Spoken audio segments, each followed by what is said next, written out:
of the Merrimack Conservation Commission. Tonight, Mike Bovair, Tim Tenhave, and Councilor Pete Albert will be excused from the meeting.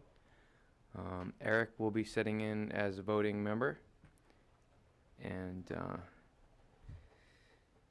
yeah, so that gives us quorum. All right, so moving through the first item. Too, right? You want me to sit in for Pete? Oh, yeah, Mike's not a.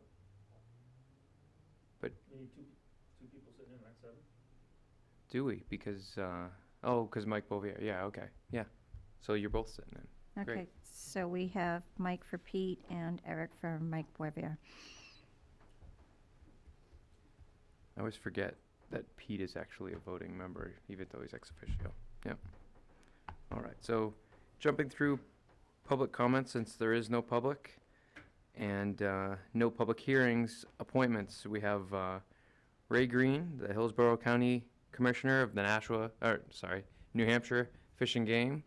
And I'll let you introduce your surprise guest. Lieutenant Bill Boudreaux, he's the lieutenant for District 4, which is this area for Fish and Game. Great. Well, welcome.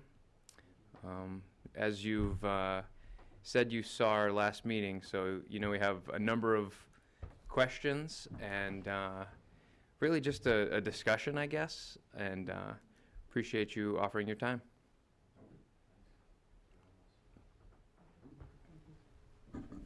Are they bright green?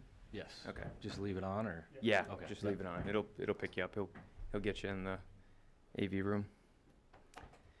Yeah, so I guess the items that we've had come to the commission, there's a couple properties in town where neighbors border, one of them especially, Greater Woods, the neighbors border a pond, and that pond sees a lot of duck hunting. It's a very active duck pond, and when duck season opens, the hunters are out there at 5 in the morning, people are sleeping, and those first couple mornings, it's a very abrupt wake up for the neighbors. Mhm. And this is usually, first week of hunting is when we get a lot of contact with the community because of this issue. And it's been the same pond, it's been the same neighborhood, new neighbors, same issue. Mhm. So this is something that we've come across now probably 5 or 6 years, and it's just something that I think maybe you have some experience with, and would love to hear suggestions and maybe some Yep. stories that you have. Yeah, so I actually watched a couple, I don't know if I watched the last one, but I've watched a couple of the meetings online, and saw that there was some confusion, maybe some misinformation too, that I was hoping to maybe clear up. So my job, I'm the lieutenant, so I supervise the officers that cover 57 towns in the southwest corner of New Hampshire. If you don't know, Fish and Game is responsible for obviously enforcing hunting and fishing regulations. We also are responsible for search and rescue in the woods and waterways, and we're also tasked with OHRV enforcement. So it sounds like some of your issues have been to do with hunting, but also some OHRV problems. Sean McFadden is the conservation officer who actually covers the town of Merrimack. So the way Fish and Game works is we have conservation officers who are given a patrol area that can be anywhere from 5 to a dozen towns or so. That's kind of their responsibility for enforcing those rules and regulations that I just talked about. Obviously, on their days off, officers next door will cover and that type of thing. Sean is relatively new to this area. He's only been on a couple years. First, I wanted to just throw out there that we definitely are here to help. I don't think Sean's gotten any calls or anything of complaints about hunting on the town properties that you're talking of. Unfortunately, Sean couldn't be here today. He has training, but, he would be more than willing to come to any meetings that you have or to meet with you, to go around and show him some of your problem areas. So we are a resource that's there for you to help with those types of things. And then some of the, I guess I could just leave it at that for now. There were some other things discussed that may not have been accurate that I could try and clear up maybe, or any questions too that you might have. But again, I appreciate the letting us come in and chat with you, and definitely a lot of conservation commissions will take us up on that and meet with a new officer, show them their property, show them the problem areas.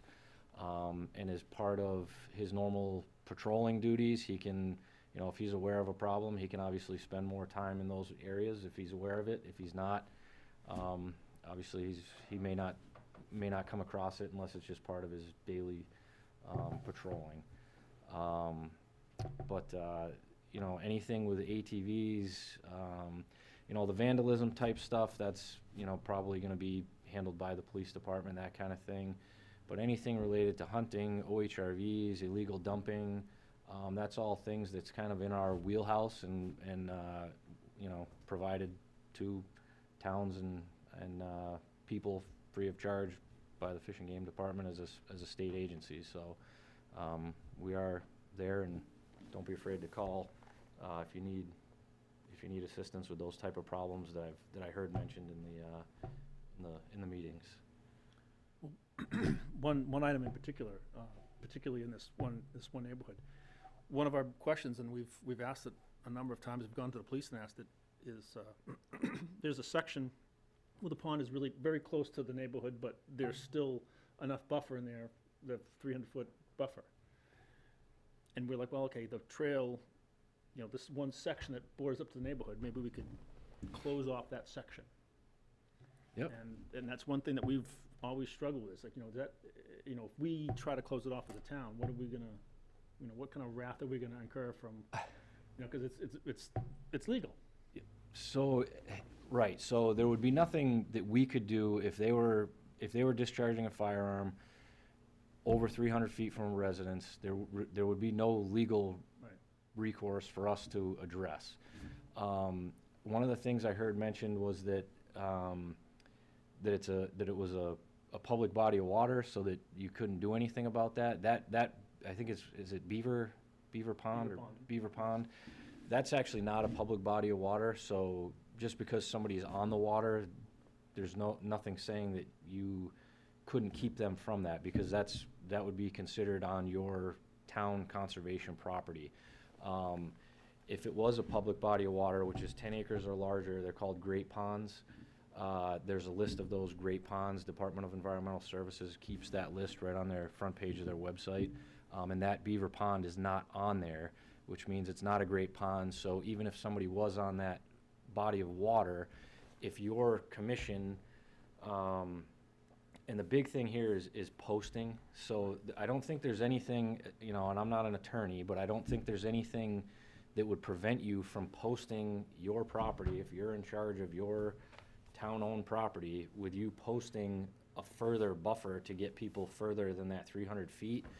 It would just have to be, there wouldn't be anything that we could do as far as the discharge of a firearm. But if you were to post that to hunting and somebody went past that, then that would be a trespass issue that Fish and Game officer or a local police officer could address. If it's not posted, they're not violating the 300-foot rule. If it's not posted, a hunter is not gonna know that they're not where they're supposed to be or not where they're allowed to be. Yeah, that's always kind of the hinge of that question is when I'm not going to be able to say the ruling, but the firearms is state enforced. The federal we're not allowed to create laws that are further restrict use. Right. That's the law that we're always like, okay, if we post it, But have we just done that? you could get away from that by just keeping hunting in general maybe away from that, or push it out further Yeah. from that area. Again, if somebody went in there and discharged a firearm, you may not be able to charge them for that, but you could charge them for a trespass because they're not permitted to be on that section of property, which is your property. And again, that body of water, is not considered a public body of water. A public body of water, even if you posted around it, or if somebody was on that body of water, there really wouldn't be anything you could do because it is a public body of water. You couldn't, as a bordering landowner, couldn't keep somebody off of that water because it's public, it's open to the public. That one is encompassed by, and again, I apologize, I'm not familiar with your properties down here. Sean probably is much more familiar than I am.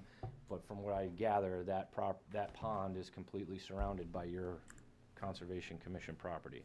And it's not even if your property did surround it and it was a public body of water, you couldn't prevent anybody from doing it. But again, it's not on the list of great ponds that DES keeps a list of.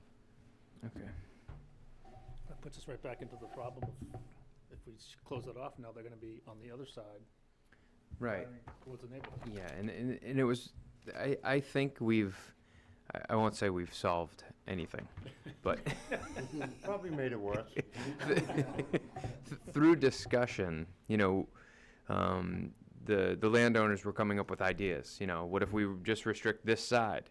And it's like, well, if you do that, and they go to the other side, then they're firing towards your house instead of away from your house. Right. And it's like, it's duck hunting, the muzzle's up, and if they're close to your house, you're probably safer. It was that type of education thing that I think sunk into a lot of people. Mm-hmm. But there were still some, theories that would make some landowners happy and some not. So we still have a lot of work to do. So it was more of a noise complaint than a safety concern, is that accurate, or? I think it was both. It's all of the above, depending on which landowner it is. Yeah, the noise, I don't know if I can offer much on that. It is loud. Mm. As far as safety, hunting is one of the more safe sports that a person can participate in. I spoke with Todd Shefchek, who was the officer that covered the town of Merrimack for, I think, almost 25 years, or 23 years. And he's unaware of any hunting-related shooting or anything like that in Merrimack in his, in the last 25 years. We've had 3 fatal hunting accidents in the state in the last 10. One of those was a heart attack. So the safety aspect, there's numbers and things that that we could give you that show that hunting really isn't a danger to anybody. But the noise thing, that's not really much I can offer you on I think a that lot one. of the, not a lot, but my personal opinion is that the safety issue is really driven by the fact that there's a lot of people that just don't like seeing someone with a firearm. And they're like, oh, I could get shot. Yeah, you're right, you could. Right, and that, I'd and have to we, pick it up and point it at you and pull the trigger, so. I mean, right. Well, and And when you that's- hear it though come through, Yep. because I don't live near this property, but I Yep. live near other properties, and your windows are closed, and it sounds like somebody is literally in your yard shooting into your window. That's what it sounds like. Mhm. So, And that's, unless you could look out and see, oh, I see, they're way over there, they're not gonna, shoot into my window, it sounds like you're, my neighbor went and shut everything and turned on the sound this. travels. And, right, so you don't know where it's coming from. It sounds like it's right outside your It's house. like fireworks. Yes, If those are you loud take a too. firecracker, Mhm. set that off at 2 o'clock in the morning, Right, yes, that sound, travels. travels. Take something bigger, do it at the same time, you'd think you're at war. Drop all the does. leaves. Sometimes. Make sure the sound can really travel well. Yeah, right, And exactly. it does. And it's over water, so. Yeah. Mhm. It was interesting. The morning that we met 20 some odd people from the neighborhood and us, and there were 2 hunters that were leaving the woods as we were going in, and they were coyote hunters. And this property is there are a lot of coyote hunters on this property. It's a very big parcel that extends to other very big parcels. So coyote hunting there is, I would say, probably daily. But Yep. you know, they're in full ghillie suits, and you'd have to step on them to see them. But when they come out of the woods, you know, they have long guns, and people get a little nervous because they're walking out on the trails that people are walking their dogs. And so a lot of people just aren't aware that pastime is going on out there. So I think, you know, it catches people off guard more than anything. Do you think it's more of an educational thing, or, you know, I mean, you know, like right now, guns are a big thing, right from Washington all the way up to here. I get into thinking a lot as a sportsman, you know, what I call the knee-jerk reaction. I see a gun, I think, oh, this is bad. Do you think education would help the people on it? Definitely. Yeah, and that's why we went out in the woods, was to educate people. To me, seeing the hunters there was actually a great thing, because I said to the group, I said, "Do you want to talk to these guys?" And they were like, "No." And I was like, Yeah, "Why? yeah, They're here. I'm sure they'll talk to us." oh, yeah. And they were like, "No, let's go." And we were like, "Okay, you know, there's your chance." And You know, I'm thinking on the idea, bring somebody down from hunter education. That's certain, they could probably talk much better about the statistics and the safety of hunting and how, you know, extremely rare it is. You know, there was one stat I saw, you're more likely to be hit by lightning than to be shot by another hunter, or shot by a hunter. Your odds go up slightly if you're actually out there hunting, but for a person who's just out walking or recreating, the odds of something like that are extremely small. You know, one thing that we post at our Fish and Game obviously owns land and properties, and we post at most of those properties on the kiosks that this is a multi-use area. You will see people doing this, that, hunting, fishing. So then somebody goes there, they see, oh, this property is open to hunting, maybe I don't want to be around that kind of activity. Right. You could even maybe have a list of, here's this property, this Merrimack Conservation property allows hunting here, but here's a list of properties that we have that are not open to hunting. and we maybe do somebody would do shoot. that. Oh, okay, Yep. yep. And, This one's a tough, because right now, it's almost, contiguous, almost 800 acres, whether personally and privately owned, but it's a huge parcel, and it's been hunted on for, you know, for years. Yeah. It's only in the last 10, 15 years that we've really got an active set of trails, and that the users How should be much of that is personal land? We're up in 650 acres. Oh, is our conservation conservation property. under Merrimack Conservation Commission purview? And there's So it's parcels. not a resident that owns that land? Okay. No. No. And then some of the neighboring parcels, one of them, you know, 100 and some on is owned by a developer.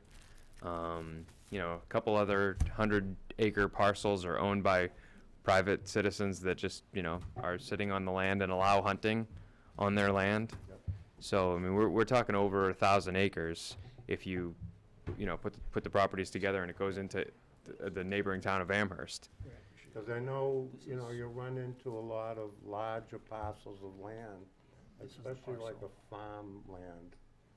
This is the where neighborhood with all the they allow trailers, right? hunting And this 'cause is they the go duck under hunting the farm. current Yeah. use.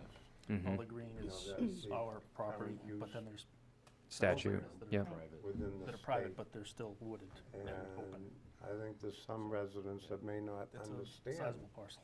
the Yeah. current use program. Yeah, you know, the meeting that we had, we educated as well as we could all of the neighbors that had concerns of all of the things that we've discussed here tonight. But you know, I was just wondering if you had ever come into contact with a person with this exact same situation, and maybe With a noise issue? Yeah, the noise issue and just the fear issue. We almost have a, Better homes. yeah, we almost have like a right-of-way question of it. I remember there was one woman that said that, it was interesting because when she came in, she made it clear that she used to be a gun owner, she had gone hunting in the past, she was not against hunting, but apparently she had brought her dog out, and one of the hunters had said to her, if your dog chases my deer, I'll shoot your dog. So I guess the question becomes, who has the right-of-way when it comes down to, here's a hiker walking, here's a hunter hunting? Who has the right-of-way? That was one of the things that I caught watching it, and that a person could not shoot somebody's dog. They would be arrested and charged for that. I would hope so. Yeah, I'd call a rude sportsman. Yeah, That's yeah. just something. That's Now what I'm we saying, can it's- classify him as a sportsman. Right. you know. Yeah. We've had, very few confrontations, but there's been a couple. Mhm. And, I mean, I've had confrontation with a guy out there too, hunting. But there's a number of times you've seen them out there, they're just, you give them a little nod, they're up in the tree stand or wherever, they're just, yeah, how you doing? Yeah. They don't want, they want to be quiet, they want to be left alone. And I think it's just that it gets amplified. So I think there isn't really a right of way, but there is a hunter harassment law. So a person couldn't actively try and interfere with somebody legally hunting.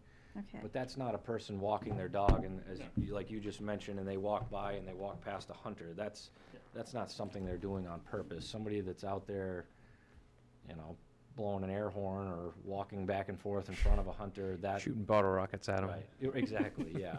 I And would a not good want to, sportsman will let that person know he's there. Mm.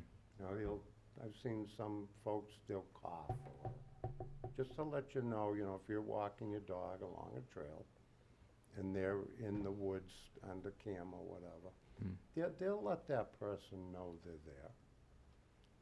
And there's definitely nothing new about this. We get these calls all the time.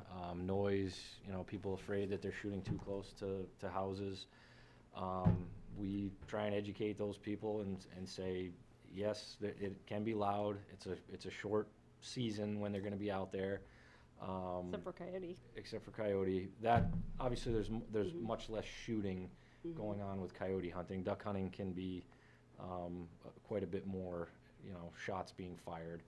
But I think just educating people on that the hunters are if they are in a safe place, and that's something that if somebody calls and they say that they think somebody's hunting too close to a house, one of our officers will respond to it and make sure that they are not violating the 300-foot rule, make sure that they are shooting in a safe direction.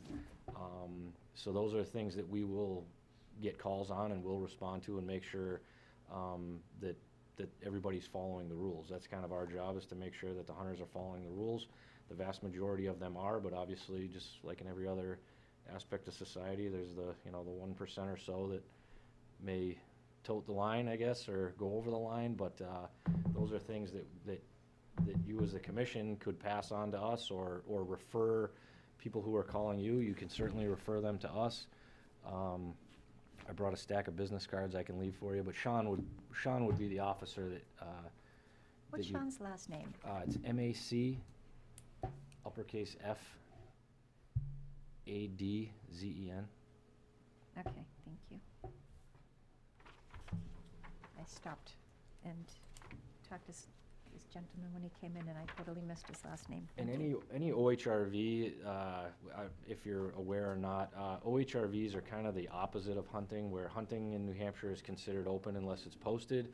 OHRVs are kind of considered closed unless it's signed that it's open to OHRVs. So if you do not allow ATV use on your properties, they cannot be there and can be issued summonses for being out there. Well, that's another property we can discuss, is Sklar. Yeah, right. Yeah, we have a property that has Where we missed Jeff Check. yeah, Todd was super helpful there, and we've had hunting and OHRV issues there. It's a property that we just purchased last year. Yeah, I mean, please send that to Sean. Our department sometimes has extra money to pay officers overtime to address The federal OHRV grant? complaints. No, it's state. Oh, wow, State okay. money, yep. Nothing federal, it's all, so a portion of OHRV registrations go to, the Fish and Game Department. It's a small portion of the registration fees, but Fish and Game does get a small portion of that, and that's used to, implement the OHRV programs. That's to provide education, OHRV education, we provide the registrations, and then the law enforcement side of it as well. There are grants available for towns, which I know Merrimack used to get a grant. For whatever reason, it was determined that the need wasn't as high as it was in other places, so that money was transferred to other towns. But there's still obviously a Fish and Game officer, and part of our duties is enforcing OHRV issues. So if you're having an issue on a property, definitely that's something Sean could It's an understatement. probably help you out at. Yeah, But again, if he doesn't know about it, Yeah. he's Yep. not gonna be able to help you out. Yeah, the issue there it isn't even quads, it's more the big Jeeps. Yep. And we had a contractor help us place rocks, and the next weekend they were all winched out of the way and just, Oh, yeah. you know, like they were never there. And a lot of times when you have a major problem like that, we focus there for a couple weekends, hammer everybody that goes in there, and those types of problems will disappear for a little while. They always seem to Yeah, come back yeah. eventually, but, you know, just that type of targeted enforcement that we could provide to you, you know, does help and can go a long way. The Jeeps, a motor vehicle becomes an OHRV if it goes off the road. So, you know, again, that there's laws preventing them from driving that out onto your property if you're trying to keep people off of there, and riding off trail where they're not supposed to be, or off road where they're not supposed to be. Yep, they love it. It's all floodplain soil. Oh, yeah. Rip it right up, man. Yeah. Mud Yeah. everywhere. Huge, you could stand it, you're right up to your, Oh, yeah. it's, Yeah. they love it. Yeah, I think we'll definitely take you up in talking to Sean on that, because it's a place he should know about, Mhm. because I'm sure the likely suspects that he knows are there too, you know. Yeah, Definitely. it's got everything. Dumping, OHRV. Discharge a discharge firearm, firearms. yeah. I mean, it's the whole, We did a really good job when we bought the property of, burying some 6x6 posts with the, no motorized, no target shooting. We did a really good job of posting the property, and then we thought we did a really good job with the rocks. It was like, we went back the next weekend and it was like, What was it even? wow, okay. and well, 20 some odd truckloads of trash and. 200 tires. That's More Yeah, than 200 tires. It was, It was a lot of work put in that. Refrigerators. Yeah. Well, there was somebody living down there for a while, wasn't there? Wasn't there like a tent or something? couches and just, you name it. But, and It's a work in progress. Well, again, I mean, you reach out either directly to Sean or if you refer people to we have a dispatch number that's open 7 days a week. If Sean's off, another officer, if he's, available, can get down there. The local police departments, they can enforce OHRV regulations and hunting and fishing regulations just like anybody else. Any other law enforcement in New Hampshire. Sometimes they're not as well versed in it as a conservation officer is, obviously, because it's not something they deal with all the time. Where, this type of thing that we've been discussing is that's our ball game there. So, Mm. just that number, if you can't, even after hours, our dispatch is, it's varying, but if you can't get a hold of our dispatch, state police has all of our home phone numbers if it's an after hours kind of thing. So, again, we're here to help you address those problems, and if he doesn't know about it, he obviously probably isn't going to be there, but he's always looking for activity. So if you got a hot spot for him, I'm sure he'd like to help you out. Great. And Yeah, can- oh, sorry. Oh, no, I was just going to compliment you on your, the Fish and Game website. It's an excellent, excellent resource. Oh, thanks. So I spent an afternoon on there, and I did get a lot of answers to questions that I had. Actually, to piggyback off that, there was a landowner relations section of the website. Yes. And it looks like there's a sign program where some signs are available free of charge to landowners. Would municipalities count as that? That's a good question. I think they might. I'm But gonna I- be up there tomorrow. I could get an answer for you on that.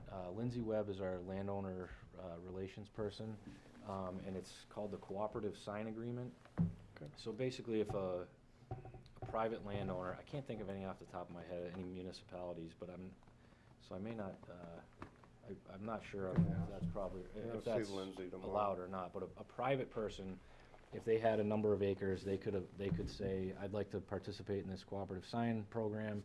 I have 100 acres, I want to leave open 90 of it, but I want to post 10 around my house or my barn or something like that.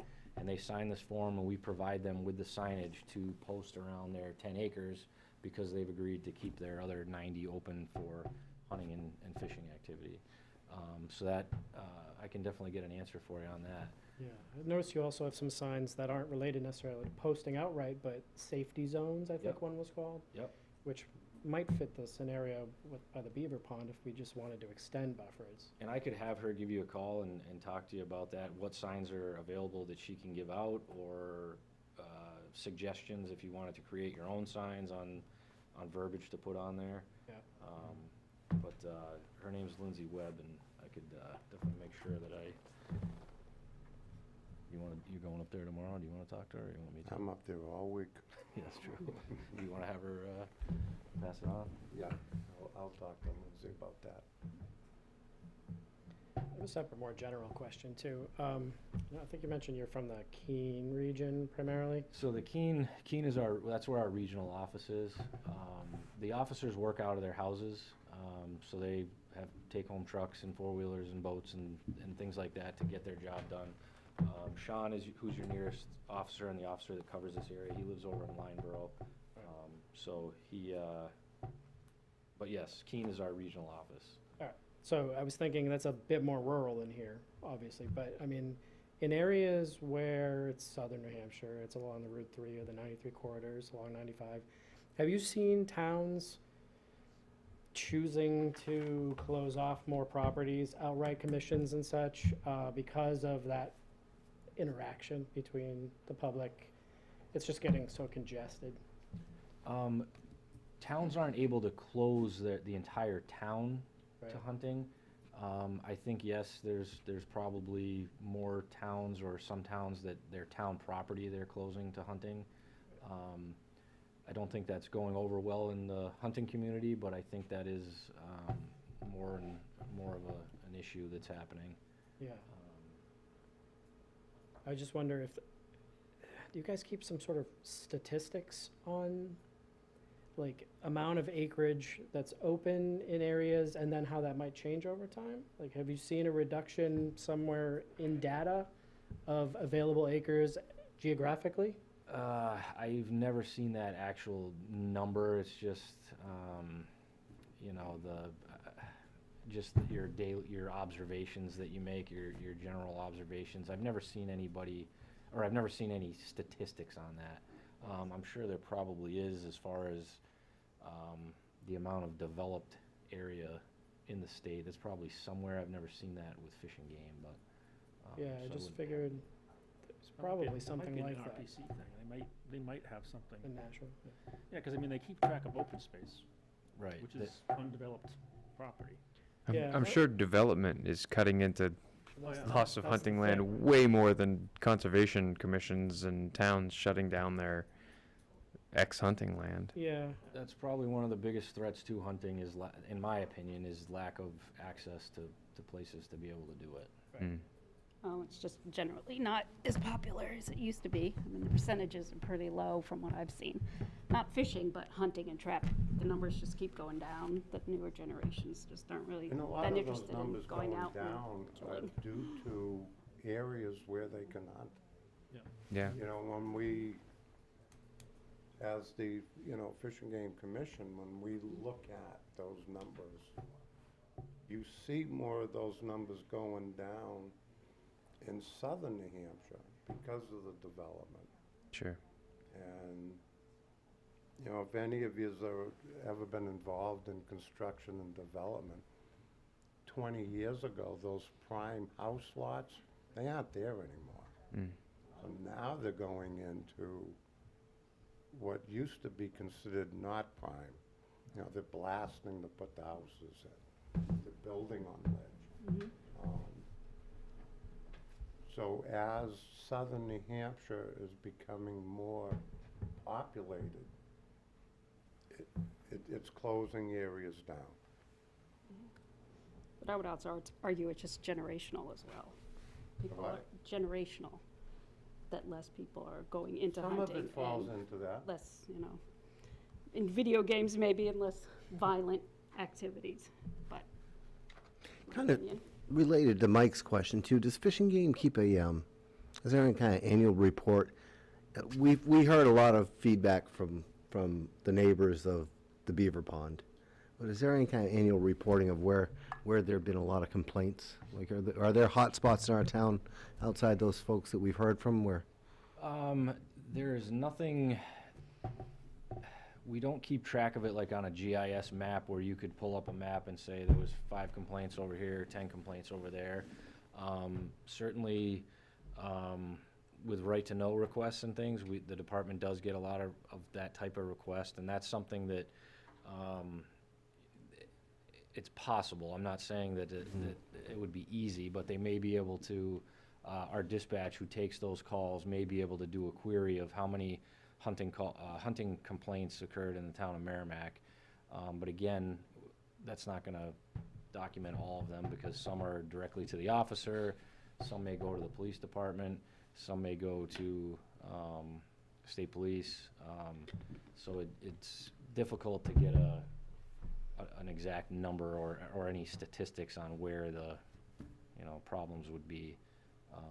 A local officer like Sean may know just from what he's finding while he's out doing his patrolling. So one of the things that you might have seen from, I'm not sure which meeting you watched, but at Wildcat Falls, we had a series of events that we were discussing, and they all took place on the state land. So I guess the state land would also fall under Fish and Game for certain respects. When we had a hunting stand that there was no,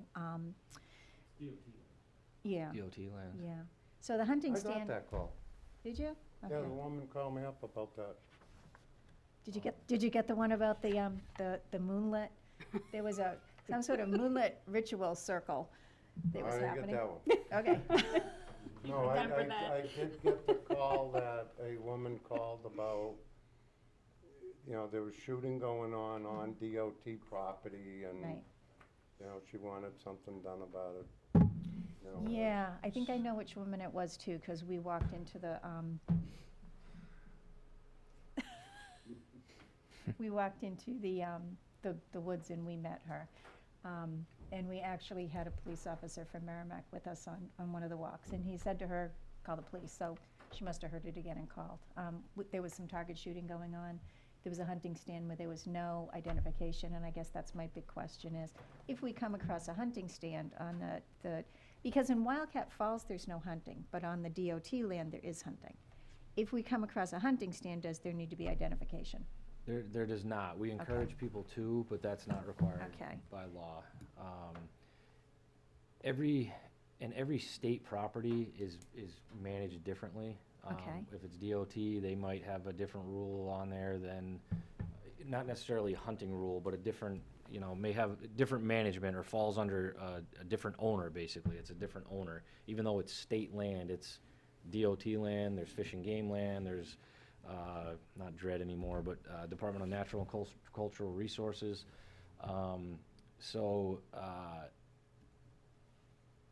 They are not required to have their name and Okay. address on that property. Okay.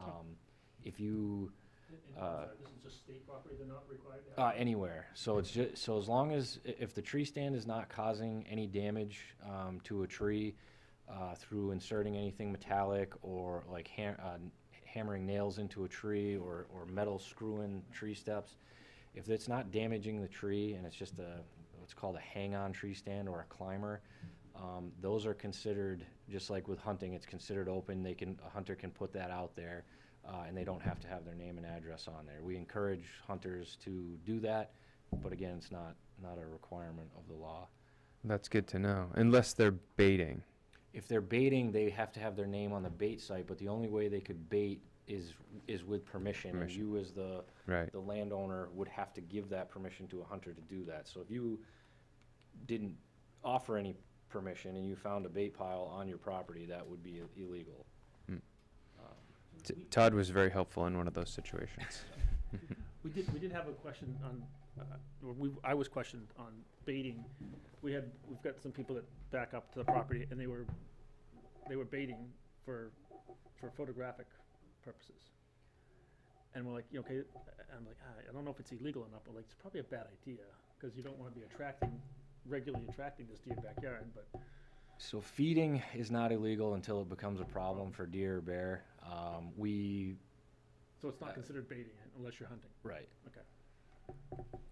And we try and discourage people from doing that, just because it doesn't end up working out. People think they're helping wildlife, but they're not really in the long run. Why is everybody always looking? They were looking at me because last year I was feeding the deer and Oh, they yelled yeah. at me for it. Yeah. So I was quartering the apples was not what I and was taking asking off the cores, and I was telling them about it, and they all looked at me like, and they go, Gina, you can't say that on TV. That's illegal. I stopped doing it. She cuts the crust off for her birds too. Yeah. I love the birds. Of course, I had 4 squirrels It wasn't eating you I was talking the about. sunflower seeds like last week, and 75 feet away there was a bobcat just sitting there, Oh, nice. chilling out. Didn't do anything. Was too lazy to go after the squirrels. So, You had a no, I bobcat, only yeah? feed. We had a bobcat, yes. I only feed the birds and the squirrels now. And we had a bunny, but I think the bobcat ate She the bunny. writes on the ground, "This is only for the birds." Yeah, perfect, yeah. No, we had Stay a away, bear. 6-point buck last year because I put a trail cam up. We had a 6-point buck that came every night for about 2 months. We had a bear complaint in Keene today, actually, Did getting you? into a bird feeder, yeah, which is pretty late in the year. Really? Wow. Aren't they supposed to be asleep? Did they not get the This memo? time They usually are, yeah.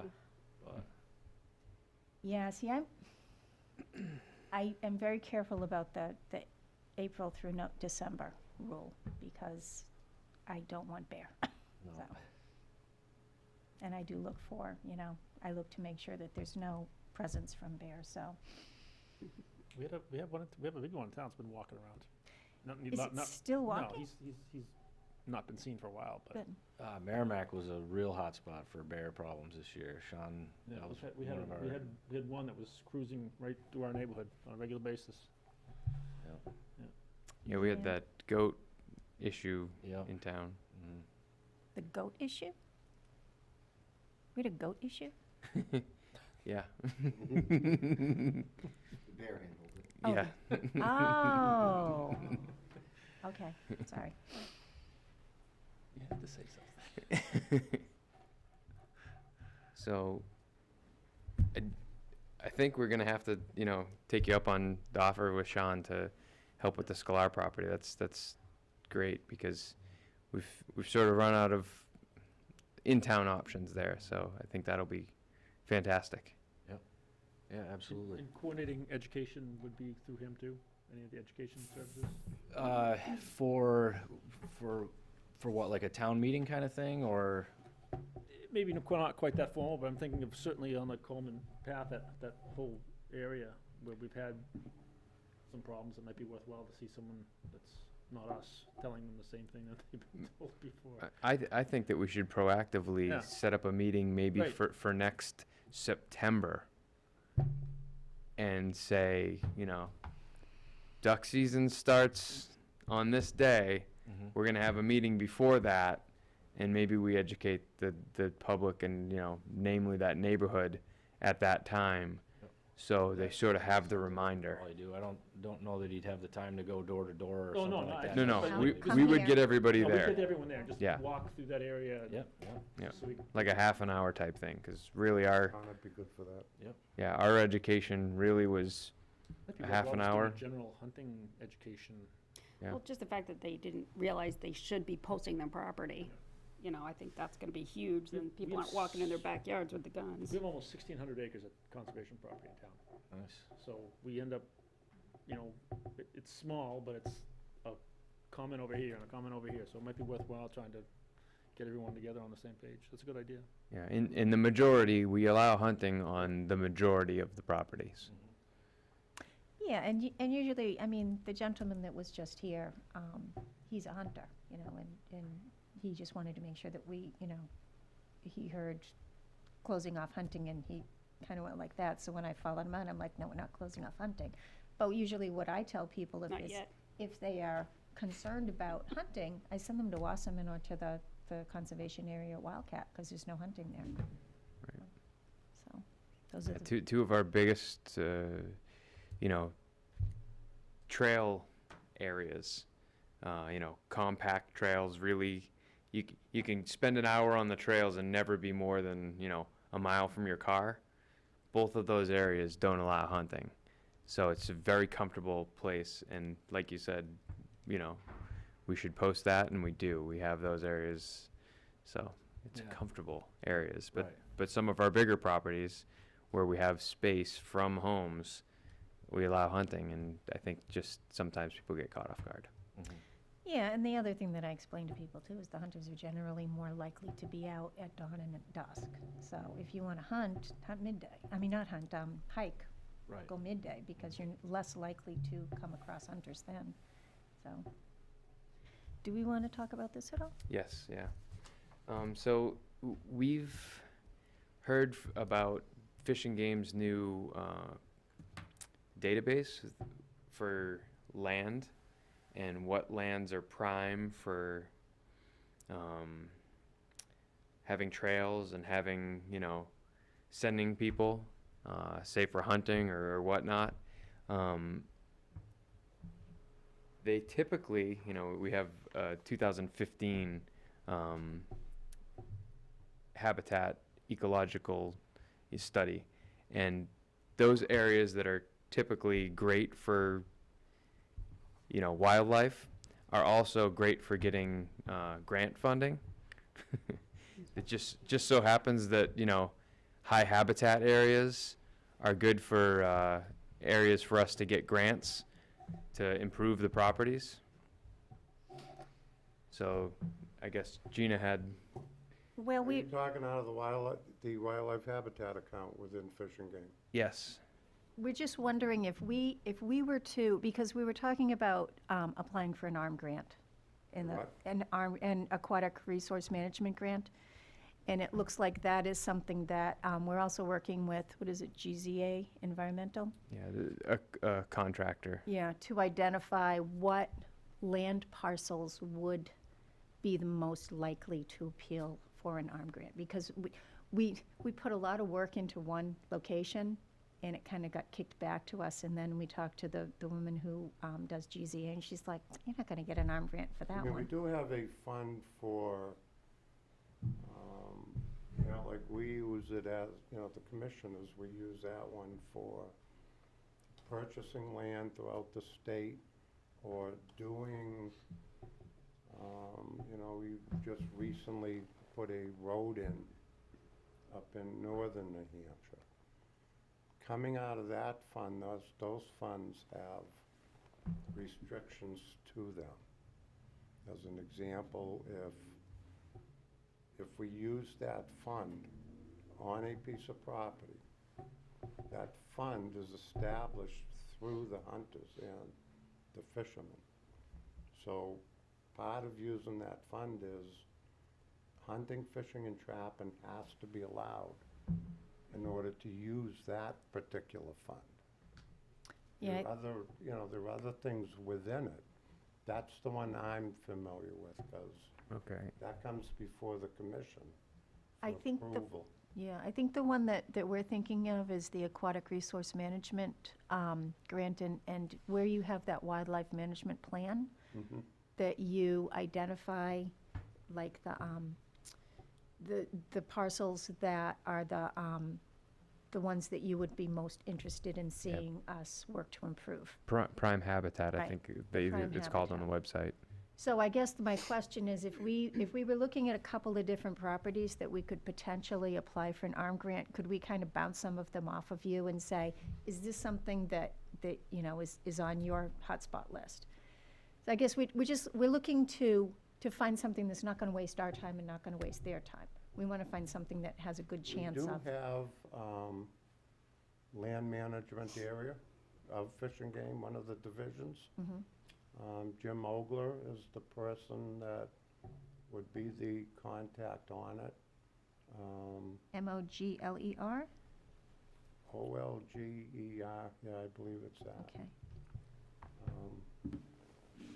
What I'll do, Gina, I'll send you that information. okay, that would be great, I've thank already you. got your email, Okay, and you can go right to them, super, okay? wonderful, thank you. That way there, I'm not guessing.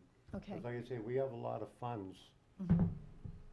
but they get earmarked. Yeah, no, we're not Okay, really so- looking, I mean, obviously, funds from anywhere would be nice, but we're looking for, we're looking for, to apply for the ARM fund, which is very specific to, you know, what they will do. It's just where, I was cruising around through the Fish and Game site, and I saw that, and I said, oh, I wonder if, you know, you have certain land that is a higher priority to keep maintained. I know they do rate it.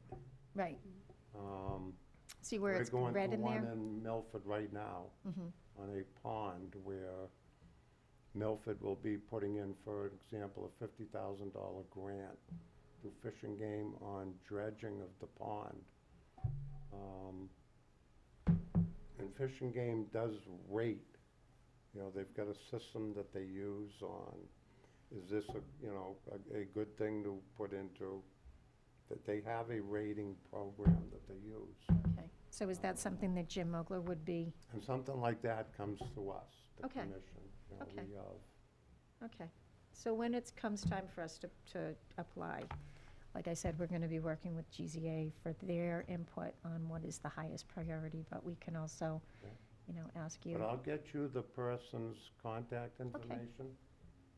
So, you. you know, my theory is start now, Mhm. asking the questions now, Yes, so you know. yes, Because you don't want to go through a whole process of, I want to put in, and all of a sudden, you know, you find, hey, wait a minute, there's, depending on the fund, like I say, if you use the Heritage Fund through that, I can tell you right now, if it's not allowing hunting, fishing, or trapping, Mhm.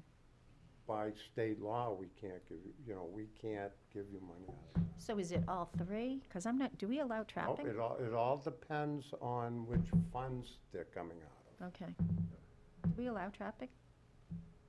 I think it's a With permit. permission It's only. It's by permit. Okay, Not our permit, but it has to be, I think it's through. Anywhere, Fish- yep. Yeah, I think it's the Fish Anywhere and off Game. of your own property, you would have to have permission. And then you file that permission slip with the local conservation officer. oh, okay, That's like when we had the trapper come in for the beaver right, pond. They had to file, we had to go get a licensed trapper, and they had to file a permit with the town, and I think with the Fish and Game also. okay. But in general, though, somebody cannot go on to Conservation Commission properties in Merrimack and trap without coming here or the town and asking for permission. I believe that's true. Make sure that that's out there, because if we Yeah. find something out there now, we know we haven't given permission and it's illegal, so we will be contacting you. Right. Yeah, because I would be kind of concerned, because we have so many dogs that, you know, are under voice command, but if they go off trail and they step on something, they're gonna get hurt. So, And there, Jim or somebody else up there would probably be able, even if there isn't money that available or money that would work for what you're looking for, they certainly give out all kinds of advice on how to improve habitat and Right. things to do. okay, that's Um, great. So, the law enforcement division is just one division of the Fish and Game Department. There's Wildlife Division, Fisheries Division, so there's a number of See, biologists. there's and 7 things out there. divisions of Fish and Game, land management is one. And I'm a big believer, if you don't ask a question, you'll never get an answer. That, you know, ask, and we can get you into, the right area for your question. Okay. No, it's, You know, I may not always be able to say to you, yes, right, we've got this, we've got that. But I can get you into, the areas that you need it. Yeah, and we appreciate you coming and taking the time to talk to us tonight. This has been really helpful. We've had a Like I lot of say, questions. We're and- here to help you. Yeah. not, you know. Well, and I think, We're here to help you with whatever your issues are. yeah, I knew most of it was law enforcement side. right. But if you have land, stuff like that, feel free to call me and I'll get you Okay. into the right people of it. Okay, that's great. Well, and it's nice I have your email now too, so. Yep. Excellent, okay. And I'll, tomorrow, I will see Lindsay, because I'm up in Concord. Okay, And I'll ask her about the signage, for the municipal property. okay, okay. And you can reach, well, do you want to write your email down so that he can, Why don't we send everything to you Yeah. okay, until I get the line of communication? There's no need to try to. All right, I can send it to Right, exactly. Okay. whoever, yeah, you can just send it to me. whoever you want to use. Well, Gina can get back to you and give you, whatever email. you need. Yeah, I'm a big fan of, Yeah. keep it to one contact. Sure. Too many cooks in the kitchen thing. Before you go, one more question, and I don't know how I missed this, but we've been closely following Londonderry's Oh, yes. conservation officer Yep. position. And what are your thoughts on towns having that type of position?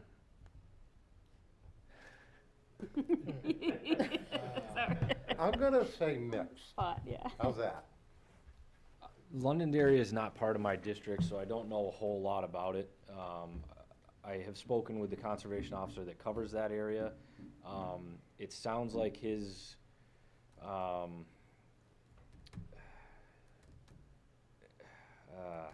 it sounds like OHRVs are a little bit part of it, but it's also like an animal control officer type thing. So I don't know a whole lot about it. That was one of the things that I heard on at one of the meetings, was that the Londonderry Conservation Ranger got 2 weeks of training from Fish and Game, and that's not true. I don't know where that came from, but it's the only town in the state that does it. And I don't know if, is there a reason they're the only one? I think the don't way know. by watching your meeting, I think by the way you folks were approaching it is right. You're trying to get the answers, you're looking at the whole picture of it. Bill here is obviously law enforcement side of Fish and Game. I have a law enforcement background. My one word would be liability. I strongly would recommend you get with your police chief, which I'm sure you have. What your situation that you want to do, what Londonderry's doing, could be two entirely different things. It's unique. Like Lieutenant Boudreaux says, Londonderry's the only one that we're aware of in the state that does it. It's, to me, it sounded like most of your problems were things that we would be able to help you out with. Obviously, Sean can't sit on your properties 24/7. And obviously, if you had an officer that was out there doing it, he'd be there more often than Sean was. But I, based on what I'm hearing, I think Sean could address or allay a lot of your concerns.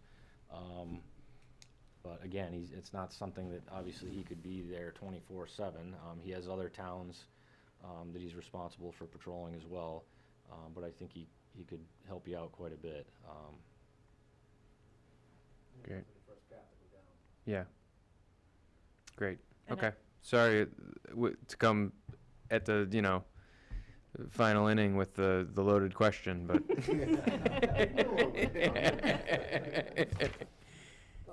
I know in Milford, we had looked at that.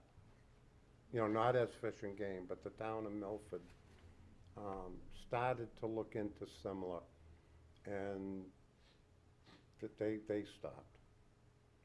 You know, they wanted to use it for a park ranger, like over at Keys Field, you know, because of the kids and that, and they were thinking the same way of, you know, land that they own, no, they, once they started to look into it, they dropped it. But you're in, you know, each town is a, I guess what you have to decide is what do you want and what's gonna go along with it.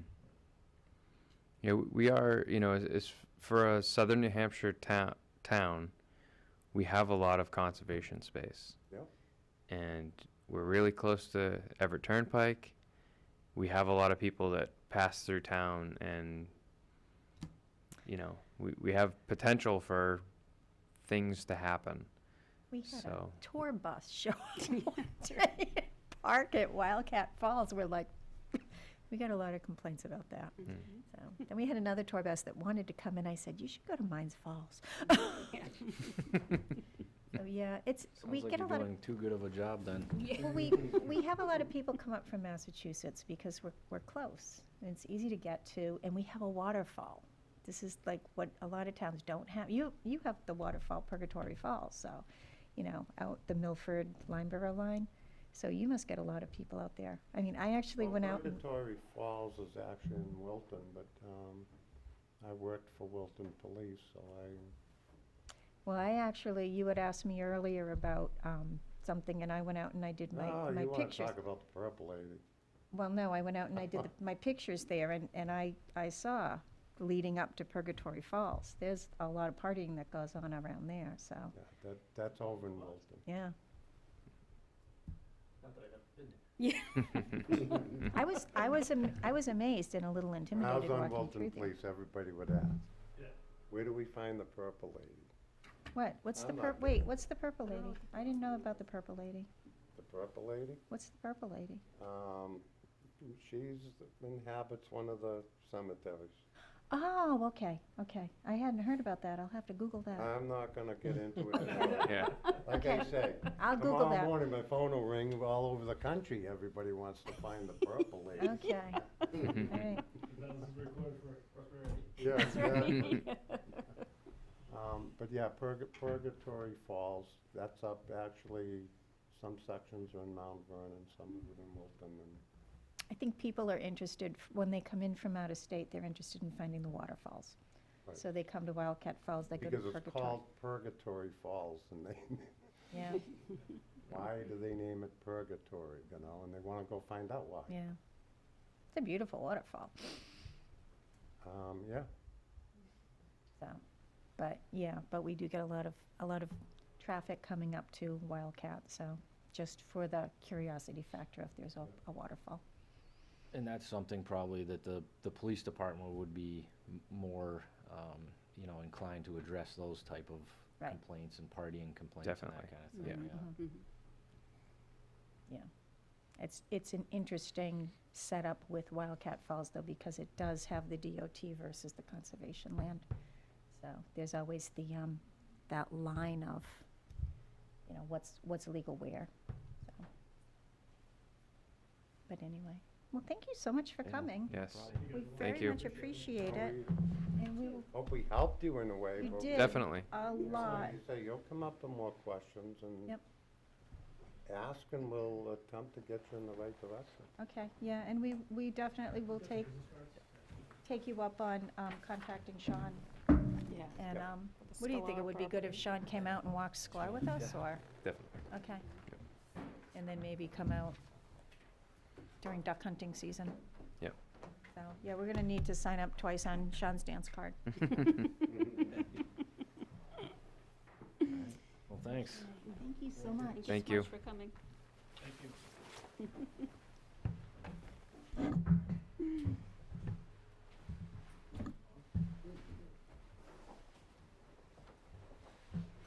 Thank you again. Thank you. You're welcome to stay for the rest of our meeting, but I. What? You're welcome to stay for the rest of the meeting, but I don't think you want to. But it's not required, yeah. Watch you on the show. Thank you. Thank you again. Thank you very much. Thank you. Appreciate it.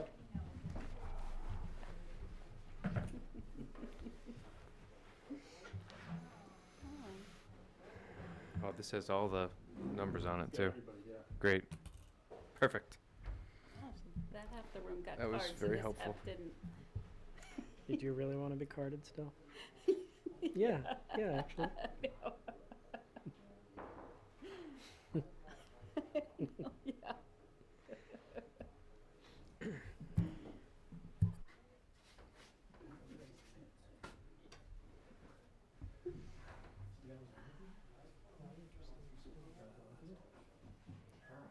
Yeah, I was wondering, like, now I'm paranoid that I misheard something, but like.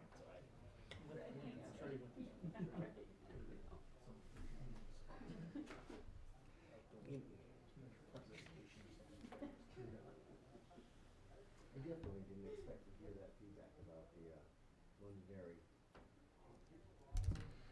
conservation. Really? From that?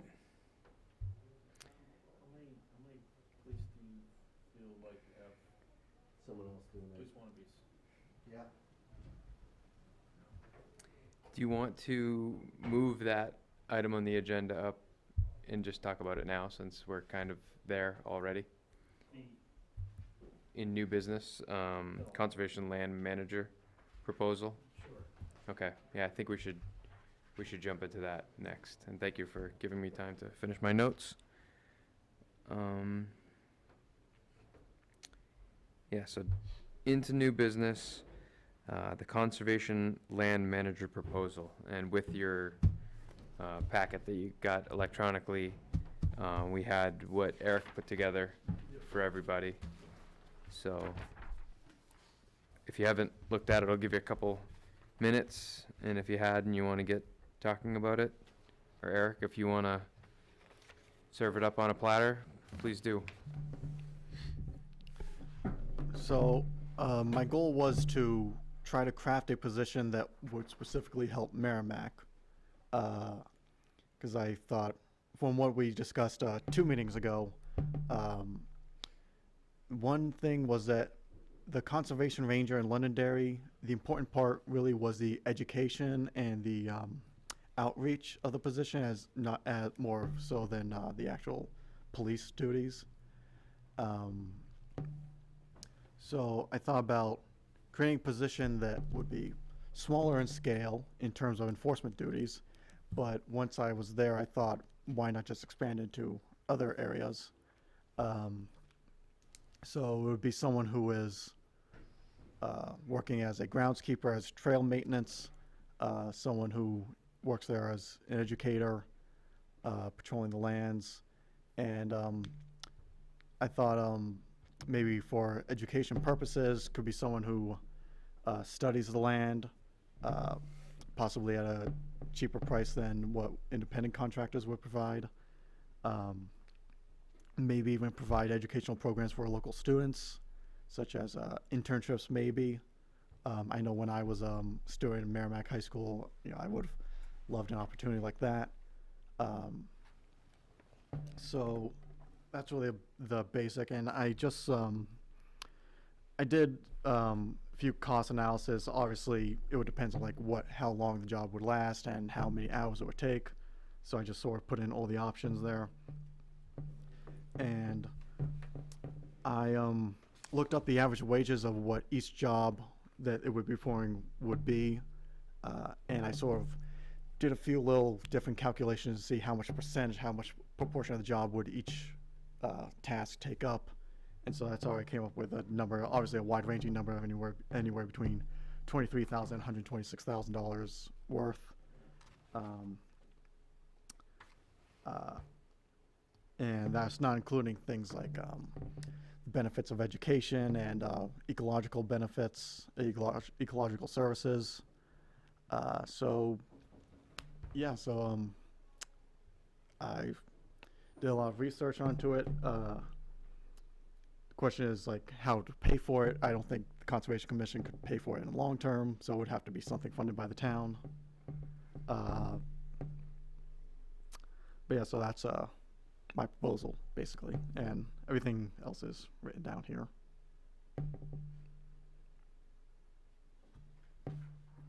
So Eric, you say long-term it would have to be funded by the town. Yeah. Do you envision a particular department within the town, would that sort of be that individual's employer, like Parks and Rec, or I'm not, I really haven't been on this commission long enough to know really which departments would handle what. So, it seems like the law enforcement part of it has largely been taken out from the other proposal. Pretty much, yeah. Would that It was be the inspired- way you differentiate between the two ideas mostly? yeah, because I think a lot of the parts of what the conservation ranger position can be handled by a person without, police training and stuff like that. Sure.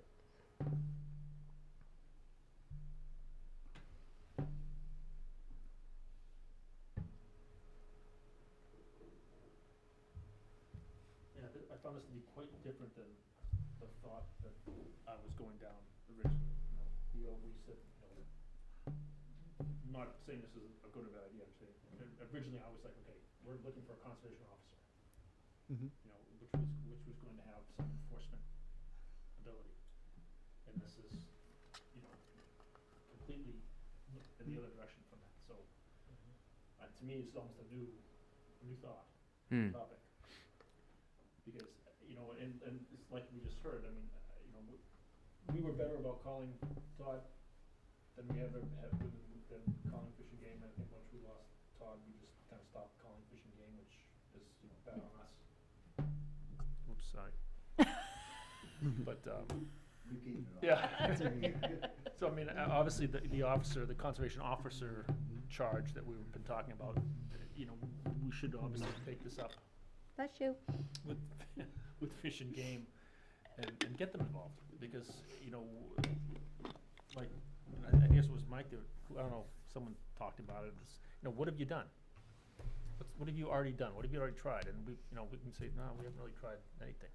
What's the cost of this officer gonna be? How much time does it, how many times have we called Fish and Game? What did they have to come down and do, and what were the outcomes?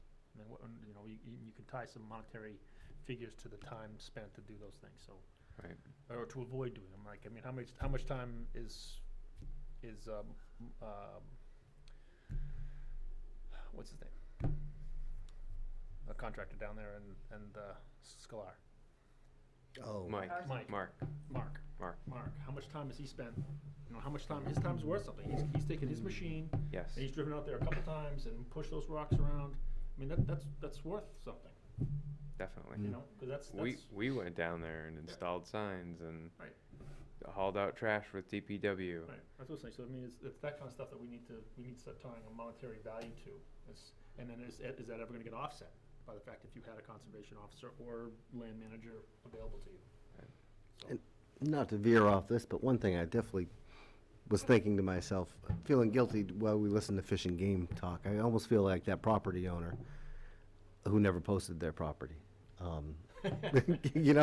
We've never talked to them about Scalar or some of the other challenges. Well, we've definitely posted that property. Yeah, We've definitely and- posted We it, but hauled out And we have talked. buckets of loads of We have trash. talked about Scalar. I mean, Todd Chefchuk was the officer, was the Fish and Game officer. Right, down when there. he And- was and there. he used to go down, he'd come down, and he was in the area, he kinda lived somewhat near. And he'd go down there, a couple times a month, and just drive through, issue a couple tickets, and drive out. I do, I We think also, sorry. I have Sean McFadden's number. Would it be helpful if I volunteered? I mean, after any meeting where we have an issue that needs to get to him, would you like me to summarize that and send him an email? I mean, we could tell him about what we've done in Scalar. I could offer to meet him down there with Mike maybe and show him the signs, the boulders. I think that's what we need to be great. do. Yeah. So that he knows that that's a problem area that he Mhm. has to add to his whatever rotation he Right. has for that type of issue. It 'Cause It sounded like they're that's a eager problem. to act on feedback. Yeah. And And that I one don't has think it we've all. given them. That one has wetlands violations, that one has huntings violations, trespassing violations, that one has it all. And a game Mhm. kit. I think it would be useful regardless to establish a relationship with him. Yeah, Mhm. exactly. We should absolutely be utilizing Right to what those you said. resources. Yeah. Yeah. So- we screwed up too. If someone We else, did the BB Lane meeting with the public not long ago. Maybe we could do something like that with the whole group at Sklar. And we'd have another opportunity to meet him and build a rapport and also show him firsthand. Yeah. If someone else feels better equipped to do that, I mean, that's fine. If not, No, you're very well equipped. I'm happy to manage it. I mean, it would start tomorrow, just to kind of recap what we talked about today. Yeah. That would be Um, perfect. I think when we do have that meeting with him, if it's not too much, and please correct me if I'm off base here, but we do have 2 people that offered to be on a subcommittee with Mike for the Scholar. You know, we were trying to put together a subcommittee. Yep. I think those 2 members of public should be invited to that meeting, For sure. and they should, you know, because those people are there a lot, It- and they're the eyes of that place at this point. Yeah, I think, you're not talking about having a meeting here, though. No, You have a there, meeting there, okay. for sure. And it doesn't even have to be a meeting, per No. se. It could be a visit. Yes, yeah. Yeah, purely educational, on Scholar, bringing him up to speed on what we've done. Mhm. And, you know, he may have suggestions of what we could do more. And hopefully he adds it to his rotation for, you know, places that he stops on Saturday morning at It made me wonder how, 30. what percent of his workload is following up to calls, and he's not getting any calls from. Right. And we're looking at this, which has a price tag associated. Yep. And the Londonderry model, which has a much bigger price tag associated, but we have this resource that Unused. we haven't capitalized on. Yeah, and I guess that's the thing is, I mean, you know me, I was like, yes, let's hire a conservation ranger right now. But now, let's see how this goes and then we'll reassess because the town has already told us they're not gonna pay for it, you know?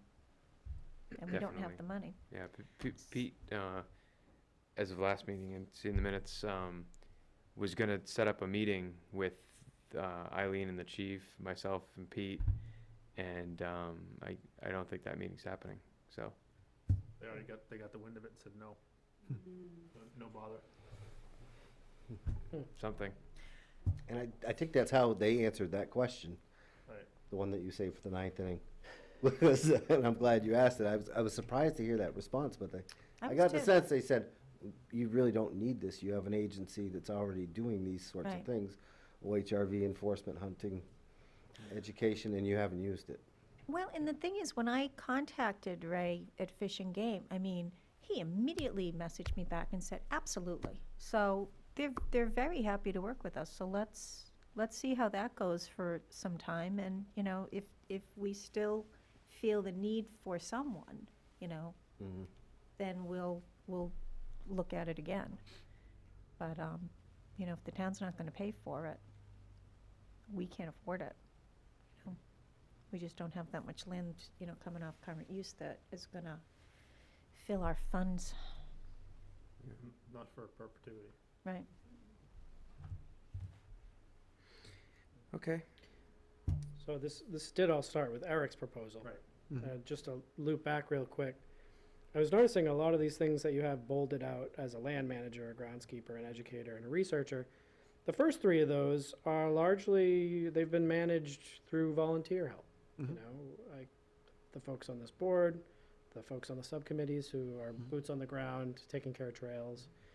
The researcher one is kind of interesting to me because I'm always interested in getting data to drive decisions. I think that makes better decisions. I'm still relatively new to the board. I understand that we've outsourced GZA as a way to get data on our properties. I don't know the history there as to what else this body has done to collect data on its own Wood properties. Ecological provides a lot of data for us. Uh-huh. So long as it's affordable, I think that, I mean, it seems like we're getting the data we need, being outsourced. So we kind of currently are checking all these boxes, for the grand sum of 0. I love the idea of, you know, this sort of roaming, you know, steward of the land who's there to educate people and, you know, maybe point out the dog offenders and all this stuff. I don't know, you know, it seems like we would probably be covering the cost of that on the commission, since the feeling is maybe a more law enforcement one wouldn't even be covered by the town. So I don't know if there'd be enough people on board who would want to spend that money in exchange for losing out on opportunities to conserve more property. That actually reminded me, I looked on the town budget and I couldn't find it. How much money are we spending on, just research basically, with GZA and Moosewood? I don't remember. It's on the, Depends on the year. Yeah, they're Okay. one-offs, right? Yeah, there's no, and you're probably not gonna find, we have a very small budget with the town. Yeah. So town budget only includes, I forget the fund number, 43 or whatever it is, that's, our membership fees, educational fees, things like that, so it's not a big fund. We report up to the town our funding, and we don't really report down via line item. So, I mean, while we can get it, we just have to go back and look at we have to go back to finance and just get the checks, you know, what did we spend money on? Because we spend money with like Moosewood and GCA on project base. We don't have a retainer with them. Okay, because I was trying to look through the town budget to see if, Yeah, there that's was fine. specific numbers No. when I was estimating the cost. You have to go back through finance and look through community development. We operate up through community development. But we spend, you know, we kind of spend our own money, so to speak, not the town budget. So the GZA map came out of commission funds. Right. Yeah, so, my main goal was basically, one, to find sort of the biggest bang for your buck position, a position that can do as much as it can. That's why I tried to, basically show off that the benefits would outweigh the costs. I understand that, especially when dealing with the town, that they wouldn't see indirect costs and indirect benefits as real benefits. But, you know, that was my goal. And also, just reminding everyone that, you know, I've said this before, but we don't have to copy any conservation ranger position. We can just Make our own. build our own position, and there are a lot of options that we can go with, really to fit our town's needs. I really appreciate the proposal for Yeah, I one. think, Thanks. I think this is a great first step into, you know, 'cause it certainly gives us a document to say, okay, look, we're, like you said, if we're covering this section, yeah, okay, that's perfect, so we need to morph it to be something we're not covering. You know, and if we can enlist their support for enforcement purposes, Yeah. I think we're gonna get a lot better response from local enforcement if, you know, they called and said, hey, I'm not gonna be able to get there for an hour, I need to send someone over there. Mm. You know, versus us calling them, like, oh yeah, what was your name again? Who are you? So, that might kind of be a twofold win for us. I agree. So you're gonna give the goods tomorrow? Lay on the law? Yep. Putting up our signs. Yeah. Exactly. Putting up the first sign. All right, well, thank you for taking that on, and make sure you keep Mike in the loop, since he has such a, you know, history with Scholar. Maybe I'll give a recap, you know, when we go through, closing notes or something every week. Okay, great. Probably the best way, 'cause it doesn't need to be an Definitely. agenda item, right? No. Yeah, old business. Just don't respond to it. Yeah, That's why I was gonna give the recap at the meeting. at the rather meeting, than and email it. Yeah, Agreed. yeah, right. I don't wanna tantalize anyone to do the wrong thing. all right. Next item, the 20th annual seedling giveaway. Not just the seedling giveaway, but the 20th annual seedling giveaway. Now you know it's the 20th, because it's 2020, oh, okay. right in line with the year. Oh, that's good thinking. I wish we could say that, we're that far ahead. Just kinda happened to work that way, so. So, yeah, I obviously, you guys had the meeting, I was not here the last meeting, so, I took, I don't know, one of your emails Cindy's. Cindy's. and responded, cause there's a group, which is fine. I sent you the spreadsheet that I use, and if you wanna, you know, whatever you wanna populate that with, that's just what, we just need to pick what you wanna populate. I think the biggest thing that I got out of Cindy's email was we need more dogwood. There's a dogwood package. Yeah. Yeah, there's a dogwood So- package. So, Maybe that, not if you look at that 05. email, I mean, we've tried to morph that thing every year and not offer the same thing every year. Right. And we put dogwoods out there, when we put dogwoods, they always go, and people think that they're getting a big flowering tree. They're not? No. I'll I tell you should what. know that, because I wrote it Yeah, all they down do. in They here. always Three go. of them that I have planted are becoming a problem because they're too big. Oh. So But they're not, it's a bush. You're It's a right. bush. Yeah, it's I'm not- looking at the people- picture People think they're now. getting this, you know, Southern Homes drooping dogwood, and it's like, no, you're getting it's a shrubbery.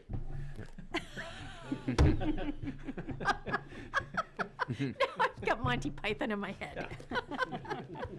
So, Thanks a lot. so, But I mean, and again, the ones I put in there were just so you could see how it opened up. historically, yeah. Well, no, I mean, just, because I laid out the 2020, I said, look, these are ones we haven't gotten, and if you look back, how we changed them year to year, that was what that pick was, so that was just an example, so whatever you guys wanna add, subtract, And when do you typically place the order? I do it as soon as we can, Okay. because it's first come, first serve, so when you fill out the order form, you have to put in, here, these are my first choices, if I can't get this one, I want this one. Right. Get this one, I want this one. I have a And request. only once, and it wasn't because we were late, it was because the year of the wild raisin that they didn't, Oh, that's right. remember? We had We ended up with Oh, we Yeah, ended up with yeah, a the- button bush. button bush, yeah, we had like, 15 zillion button bushes. Yeah, so many button bushes. Button bush eye. Can we have silver maples this year? Because silver maples are the ones that turn that brilliant red in the fall, and they're beautiful.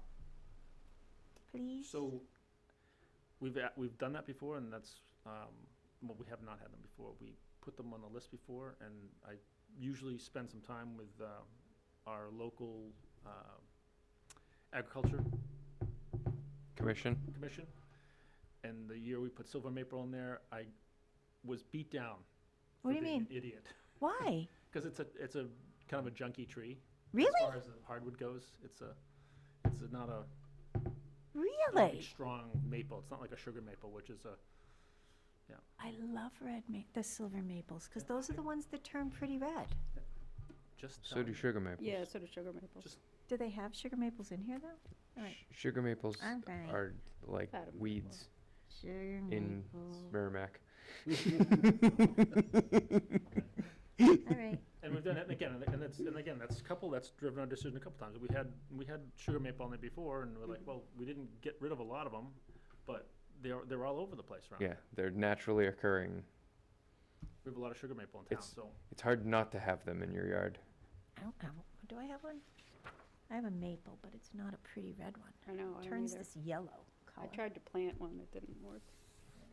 A boring It's one. low- Well, you Location. know, we've kind of joked about this before, but it's almost, we almost should be getting people to realize how to heal these things in a season before they plant them in the yard. Because the lucidity rate's gonna be much, much higher. I've had really good luck with the stuff that I've planted Mhm. from the seedling giveaway.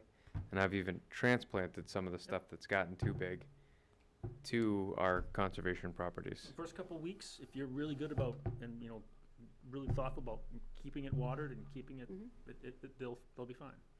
We should Trouble do, is people plant them all over their yard, and then they go out there. Forget what it is, Um, mow it. Over there, and then they go, oh yeah, there's something over here I gotta water, and they just don't get it, then they die. Right. So it's better to, heal them in for a season, and we should do a fundraiser and have some of those, what are they, gutter things that you have? And yeah, sell some of those for a couple of bucks. they're cheap. Mm. I'm not gonna be here for the next one, that's my problem. And I think the way we do it is great because the public loves it. Yep. Mhm. We get to talk to people. We haven't yet recruited a conservation commissioner, but we're fully staffed right now, so we don't need that. We don't have that problem. Right. Mhm. But it would be great to get more subcommittee members. Yep. And, you know, we've never advertised No, really for that. We've spoken to people while we're there, but that might be something worthwhile, to definitely. little self-promotion. One of billboard. us, the best salesperson among us that's there at the giveaway, should definitely be looking for subcommittee members. That was Mike. I just got the sapling, the seedlings there. I don't think I didn't do any very influential marketing. I do know we need to lock the door until we open this year. Right. Yeah. Yeah, It was like a Walmart on Black Friday. They pushed the thing open and Yes. just stormed the. Well, they know how to come around the back, too. Trying to get So this tags is good. out and. They actually had to put a lock on the door this year, so that's the first time that Courier Orchards has been locked. Really? Wow. Yeah, Jeff, disheartened as all get out to have to put a lock on that door, but he finally did. Yeah. So, which is too bad. I was Okay. bummed to see they have a neighbor. Mm-hmm. That lot's been there forever. Yep. Now they've got a neighbor. That's a tough lot too. Mm. I can't imagine if I build a house on that. That's like a. Yep. Whatever. Good for them. All right, so Um, we'll, so we if have you- our little subcommittee. Yeah, go through and decide what you want. And Okay. Should we place the order this week? the sooner the better. Okay. There's no, you can't be too early. Does anybody have suggestions that haven't been voiced? You want more dogwood on that list? That's the one thing you want to put on there? Well, the dogwood went. Yep, it does. It goes early, but if that's the only thing you put on there, then No, I'm not saying just Yeah. get dogwood. I'm just Right. saying more than we get, because every time we've ever had it, it's gone immediately. Yeah. Other stuff, people are kind of but that every year, every time we have it, I think we pretty much got rid of everything last year. There's only a few things left over. I think there were a dozen black walnuts and they're planted in my backyard. You're gonna have some happy squirrels. I was gonna suggest some of the 3-year-old Norway spruces. Are those any good? You're all looking at me like, no, those are no good. the conifers Don't go that way? typically Okay, are the so get rid of that the page. last to go. Okay, so I'm not let's saying they don't go, get rid but of those that are page. typically the ones we end up planting in We got- Horse what- Hill. We bought blue, or- what we get, blue spruce one year? Was it the blue spruce? That we had. All of it I'd have to, left? I I do remember taking one of the bags Yeah, we had a bunch full of left. it to Horse Hill and just walking around with a shovel it's on and that- planting It's on that spreadsheet. dozens of them. Yeah, it's on that spreadsheet, Yep. and you can scroll back over the years to see what we bought and how many were left over. I know that it's kind of, that's why I tried to point out what columns meant what, because I know it was, Yeah, I couldn't understand your oh, sorry. scribbles. So I was gonna suggest the winter survival package, which has, I think I'm missing one, has bayberry, European mountain ash, hawthorn crabapple, and one other that I can't say. think 'Cause we I don't have did- the whole didn't we thing. do that one last year? Yeah, that one sounds like what we had, and that all that stuff went. We had the songbird wildlife package last year and the native Do species. you have the whole spreadsheet right there? No, I don't have the whole spreadsheet, but I have what we got last year. Oh. That's what we got last year. So I don't have a specific recommendation, but more of a question, because I've not had an opportunity to participate in this to date. I couldn't make the last one. Yeah. Are the decisions on what to purchase and give out made more by what the residents tend to want, or what maybe you're trying to promote for wildlife habitat and food sources and things like that? Both. Yes, You try and strike a balance. Hmm. but by what they want, we're looking at historical values and saying, okay, this is what went, this is what didn't. Next year, we try to morph Yeah, a little tweak bit it a little with bit. some changes, so we're not giving the same thing every year, and we just try to stick with, like, with the packages, the wildlife package, we try to do that one every other year, the winter package, right, every other year, so you have some differences. I like the sound of that one with the crab apples. Mm. They flower. It's great wildlife food. Yeah, we don't listen to Gina anymore because she made you guys get 100 pussy willows and there was some left over. So her opinion is no longer needed. No. I But thought they went. There was Yeah. As many 10 black left over. walnut as the pussy Right. willow, so. Yeah, we had like 10 left over, but we had so many pussy willows. Yeah, so it wasn't bad. And did you say that there was a package called native species? I would assume Native whatever you're buying species are all more or less native species. Yeah. Oh, Has- yes. Okay. What is that? Something not, beech Fragrant. plum, Fragrant. Virginia rose, and gray dogwood. I don't know, is this year's or is this last year's? It's, that this year's? there was actually a couple differences on this one, this year's. I don't know if that's this year's or not. I don't know either, I just grabbed one that I had. Yeah, there was a couple couple different ones. I don't think you can go wrong with, hardwoods that produce mast or. Yep. Well, And oak. any kind of fruit, so the all problem that's with great for oak- wildlife. Yeah, oak tends to irritate some people because they don't like the acorns all over the place. I mean, love 'em, but- we live in a pine oak region, so Yeah. there's tons and tons and tons of oak. Naturally occurring. Yeah. Right. I don't know, I'd have to So go I back don't and know that the public is gonna want a ton of those, they probably already have. Mm. What about, This was on list last year. what about some others, like white birch, is that an option? It's not a great food source, but it's definitely traditional, and a lot of people like to look at it in their yards. Because I just grabbed it and I wasn't sure. Cindy, do you have the email I sent out? I sent that out, I didn't keep a copy on my phone. Oh, I don't have you mean, No, but you have it, I mean, you have the phone. list, I did a 2020. No. Spreadsheet. oh, it with that is. list on there. This is 2020. It says few openings for seasonal points for the shipping season in 2020. Okay. So this is the current. Yeah, that's the one with Gage's lines. Well, yeah, but I also sent the actual spreadsheet. Yeah, I don't have the spreadsheet printed out. Oh, yeah, you did. Okay. I sent the actual, I said, look, this, and I, Ah, right. I said, Yeah. like, Oh, all the way, it goes all the way back to 20. Yeah, you mean 12. the Excel spreadsheet, Yeah. right? Yeah, Gotcha. I so didn't, that's what I'm saying, print if it you wanna go out, through and say, but- look, yeah, you can there's, see. there's items on there, we can go and cross them off or change them. Okay, so this year, let me just read what Gage proposed, the varieties that Gage proposed. Maple leaf, pussy willow, crabapple, red cedar, and that's all part of the wetlands package. Oh, And those go quick too, usually. Then we have silky dogwood, buttonbush, spicebush, wetlands rose, That was the new one. Mm. the spice bush. and then we have the songbird wildlife package, which has American hazelnut, native grape. Mm. It's very- Great before, didn't we? I just always think of the invasive Yeah. when I hear grape, but I'm sure it's Yeah, not. We did get grape before. Okay. Elderberry, beach plum, and arona. Sounds Thornberry. different. Oh, okay. Those are all packages, so you can't, Right, you yeah, can't you change can, you it, yeah. can sometimes buy individual pieces, But, yeah. individual species, but you have to, there was no, didn't we have a couple a couple ones at the top that were not part of the top species package? Yeah, those are the first ones I Oh, read. okay. The maple, pussy willow, crabapple, and red cedar. And then the rest of the Oh, right, that's not packages. yeah, okay.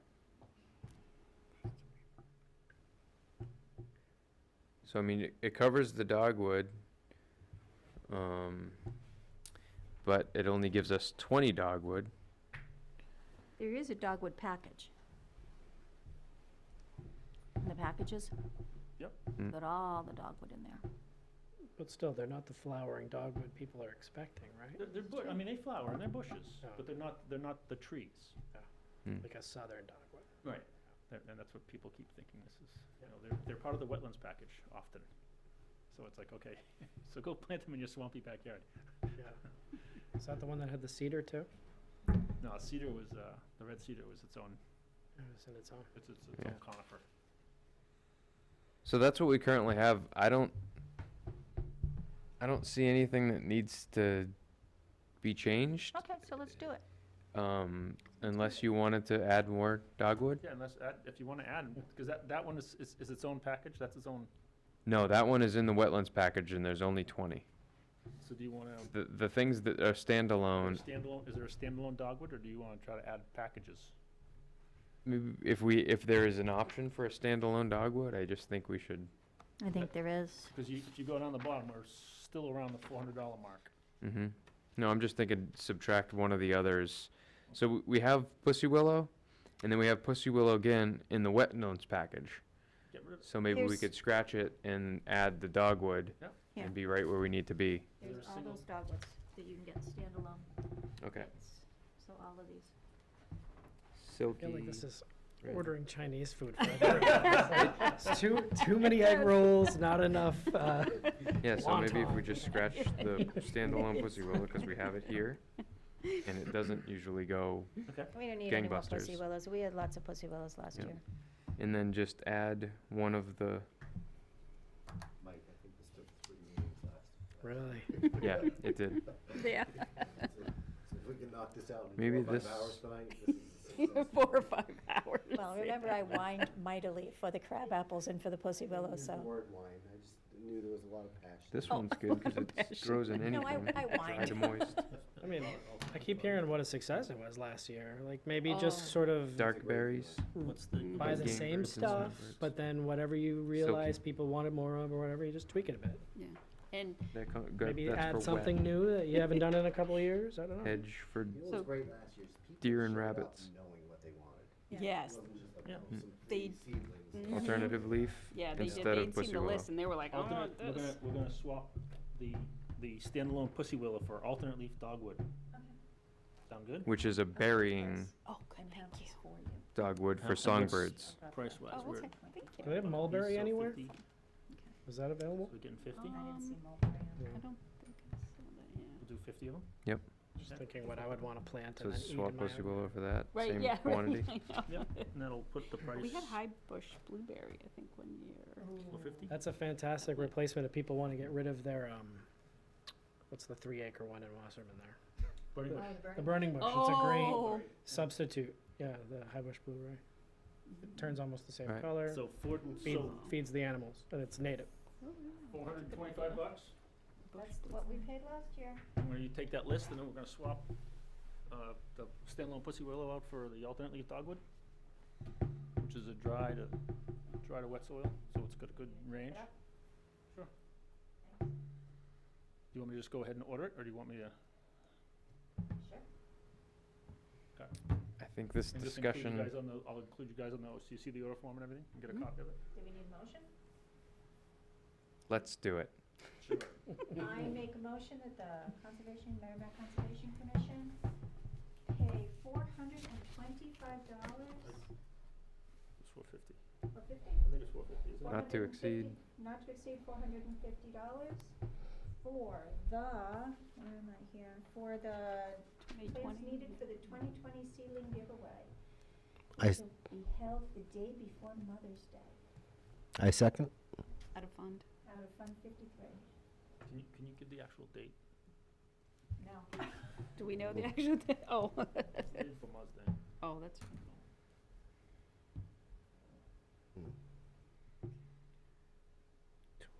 You know, people like me who don't have any idea when that is. Cindy's looking for it. May, maybe? May, right? Is it May 1st? 2nd? Mother's Day is No. May 10th. It's always a Sunday. so Sunday, we- May 10th, so this is the So Sunday. Oh, May right, that's 9th. right. Right before. Do we need to reword that, or? No.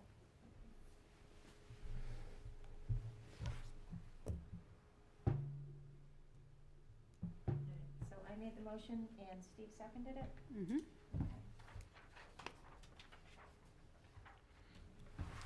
Fantastic. And All in favor? Everybody's Unanimous. voting. Yeah. 700. Great. Any other comments on the seedling giveaway? All right.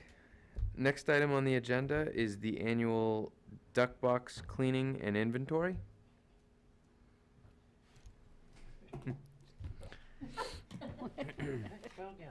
Yeah.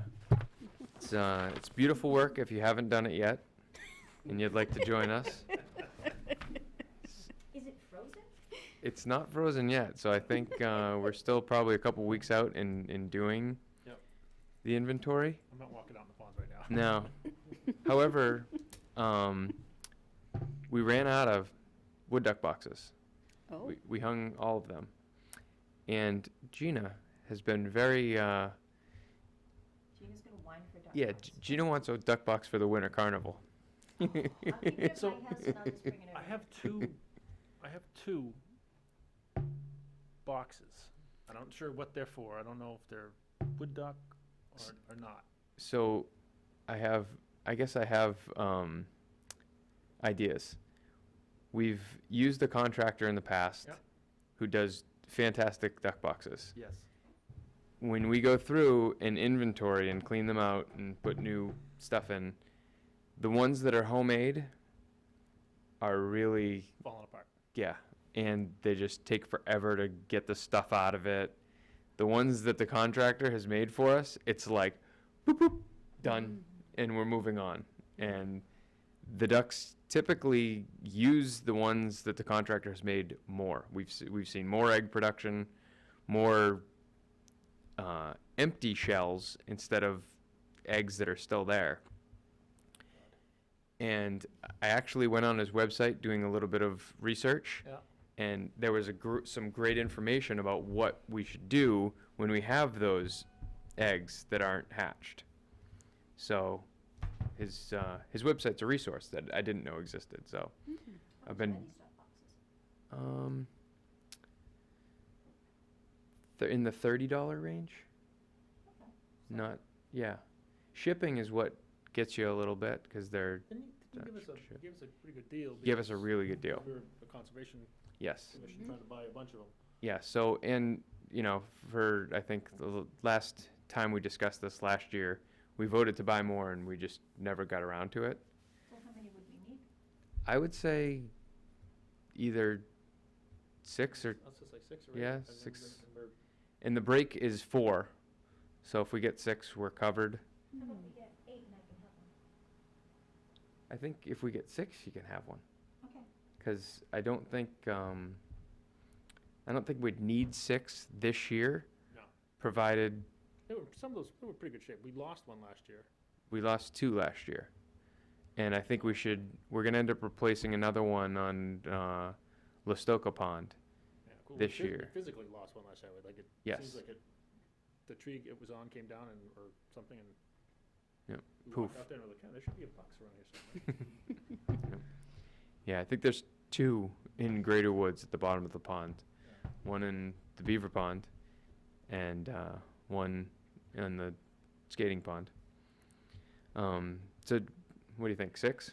Yeah, do you think that would be, Mhm. so 6 times, Not to exceed $300? okay, perfect. Mhm. So I make a motion that the Merrimack Conservation Commission purchase 6 duck boxes from the contractor that Matt suggested, not to exceed $300. Fun. What From fund? Fund 53. Mhm. Second.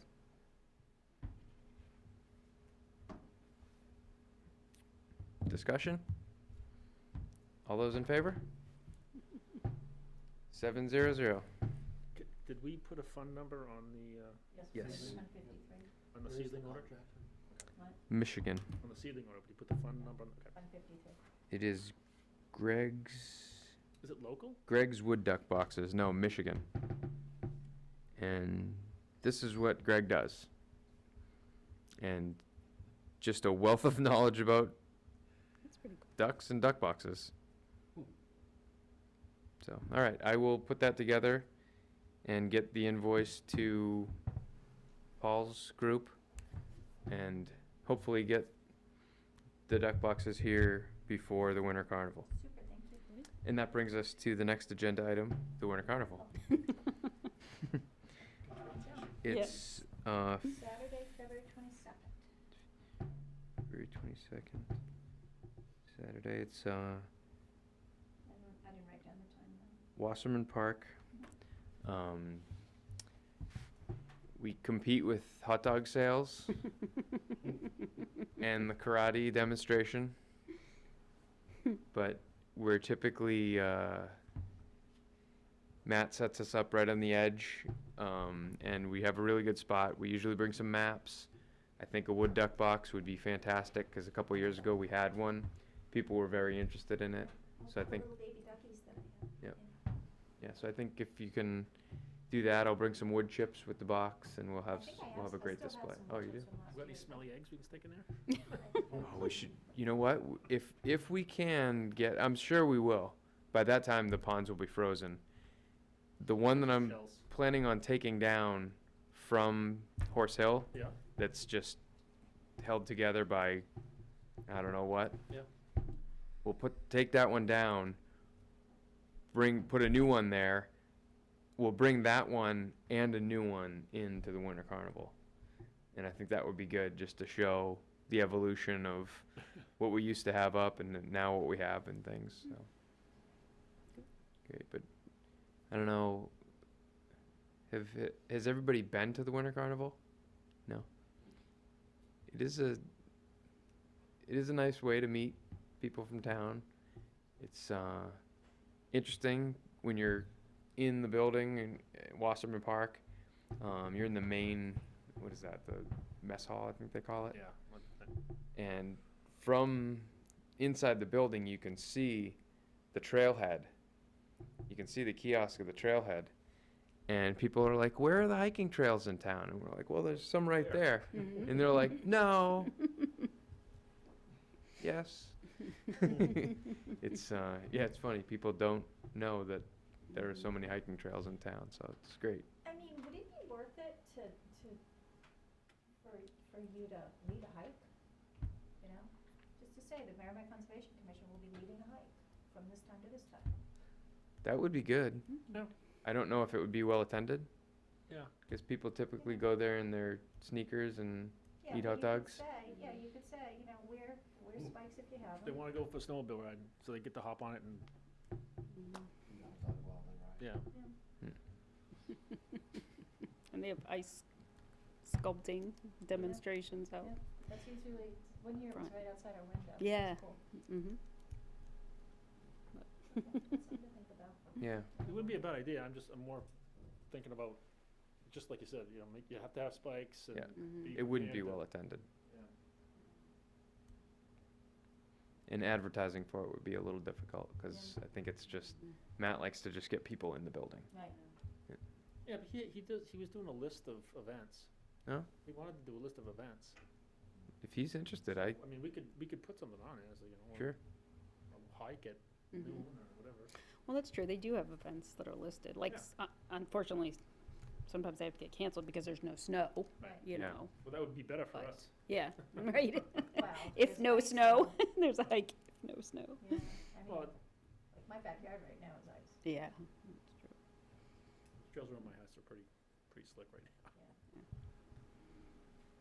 My dog can't stand his feet. Aw. It's a riot. I bet he laughs at you too. I throw No. sticks out there, I'm like, watch him run.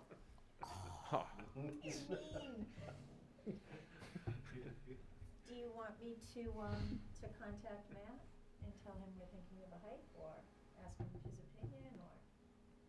Yeah, if you could, definitely request the table that we normally get, if you're gonna reach out to him. And then, yeah, maybe pick his brain about what he thinks we should do. Okay. Maybe me and Mike can take that. So we want the same table we had last year. Yeah. Well, we were in the second building last year. I mean, the second, right? Was it 2 years ago we were? Second room. That first room's always usually reserved for all the Cub Scouts and the We were there cheering and the 2 food. years ago. We were there, and That I was First room, yeah. I was telling the Merrimack Friends and Family that I was gonna undercut him on hot dog That's sales. right. And then we got moved the next year. Yeah, we got booted out of the room. 'Cause I was trying to move in on their hot dog sales. That's right, yeah. It's literally crazy how many people just pile in there, go in the first room, And don't, get hot dogs, and walk out. don't even go in the back of where we are. Yeah. They just go in, get hot dogs, and leave. They must be very affordable or something. Are they real cheap? Yeah, but I thought we could undercut them. Hot dogs are pretty cheap. Yeah. Yeah. You don't need to sell them for much to make a nickel. It's Merrimack Friends and Family, so all of the money goes back into the town. Yeah. for Yeah, it's a charitable fundraiser. purposes, yeah. Or maybe But we could do a still. fundraiser where we take the people and do the cleanup in that area we did with our annual walk, right behind there. Oh, Remember all the junk we found by the road? Yeah, Oh. That's gotta entice people. Like those little hot dog things. Oh, no, you're talking about Right, exactly. Next year, I should tell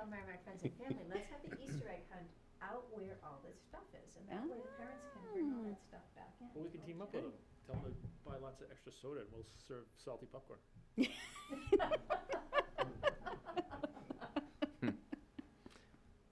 They didn't think the undercutting the hot dogs thing was funny at all.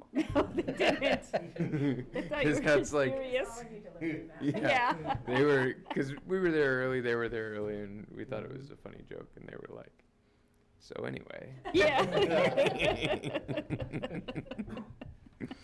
And they All took right, so Matt's I'll cut picture. some No. of And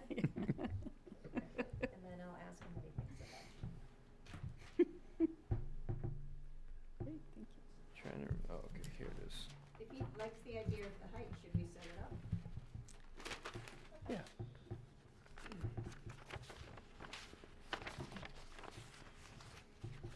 So the next thing on the agenda is the parcel acquisition process. I think this was Tim's. Yeah, we should probably table it for Tim, because he's the subject matter expert there. We'll table that for next meeting. Old business, I don't have any old business on the agenda. Other business, I don't have any correspondence, I didn't get anything besides the, You showed me the Seedling link for giveaway? that duck box. I wanna see what those two boxes are that I have. Greg, okay, yeah, See if you have a link for it. I do, it's Greg's nesting boxes. I'll send you the link though. Subcommittee updates.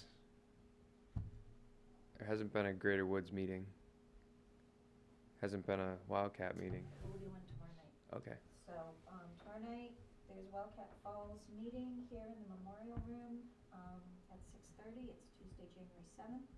Also, we had talked about the winter moonlight snowshoe hike.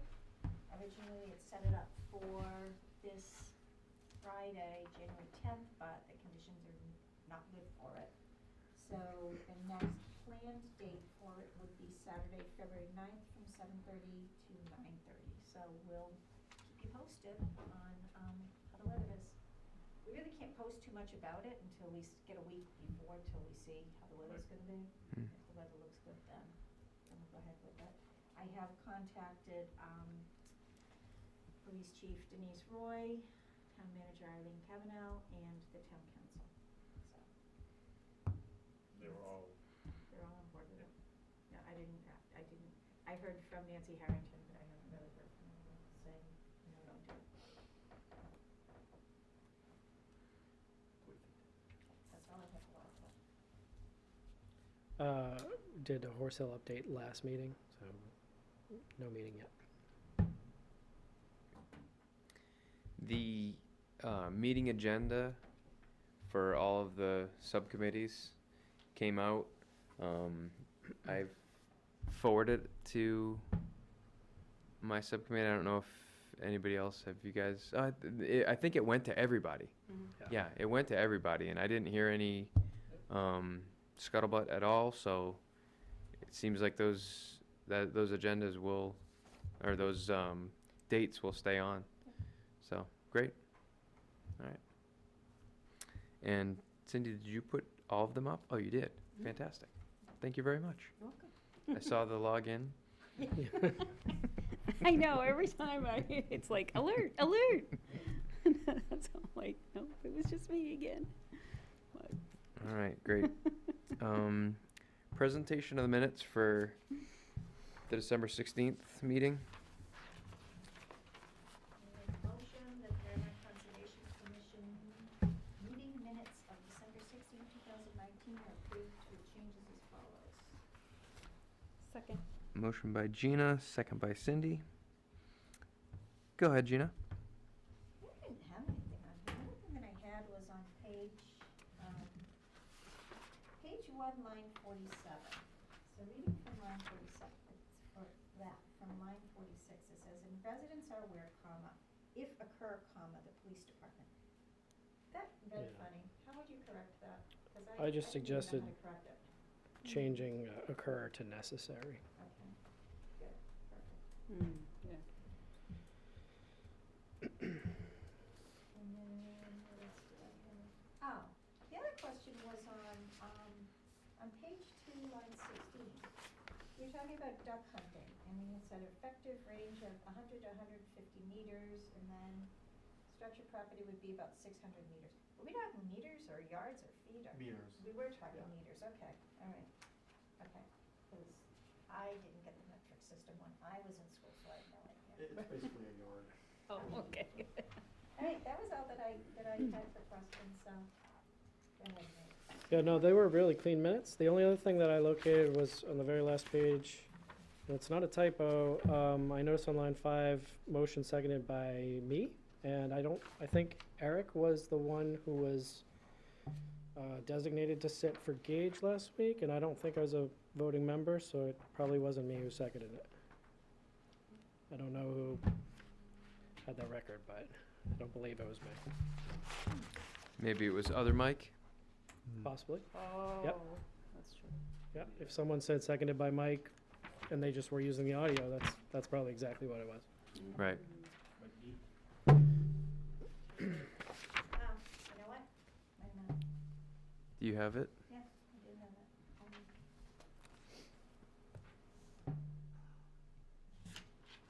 So wait a minute. This was the minutes?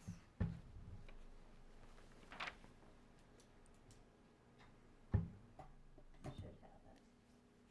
Oh, that was adjourned. It was after the white-nosed bat correction. Steve, you were the second. Okay. Seconded the minutes last time. All right, so on line 5, Perfect. Perkins. Vice Chair Perkins. Good catch. Yeah, good catch. It's just a matter of doing Control F for my own name to see what dumb Oh. things I said that week. I don't believe I did that. No. Yeah. Is that it? That's it. All right, all those in favor? Wait a minute. Abstentions? So 7 abstaining. or 601. Oh, we got you. Gage abstained.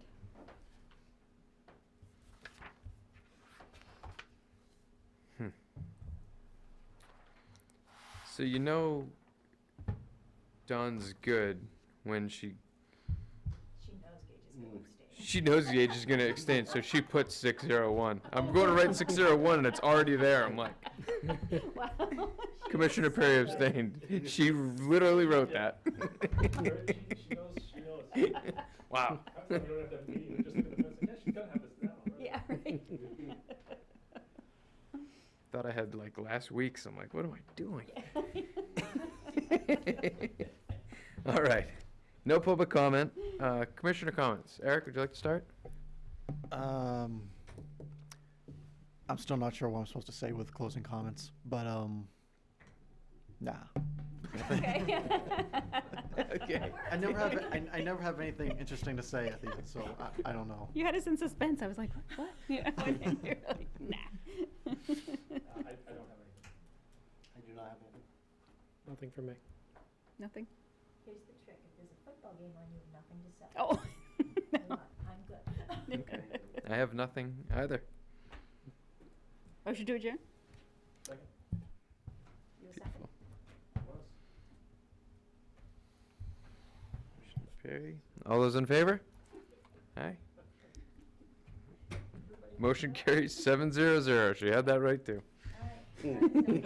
34. Yeah, most of the time. Yeah, but she did- 34. She didn't have the She had time. 8:34? No. No.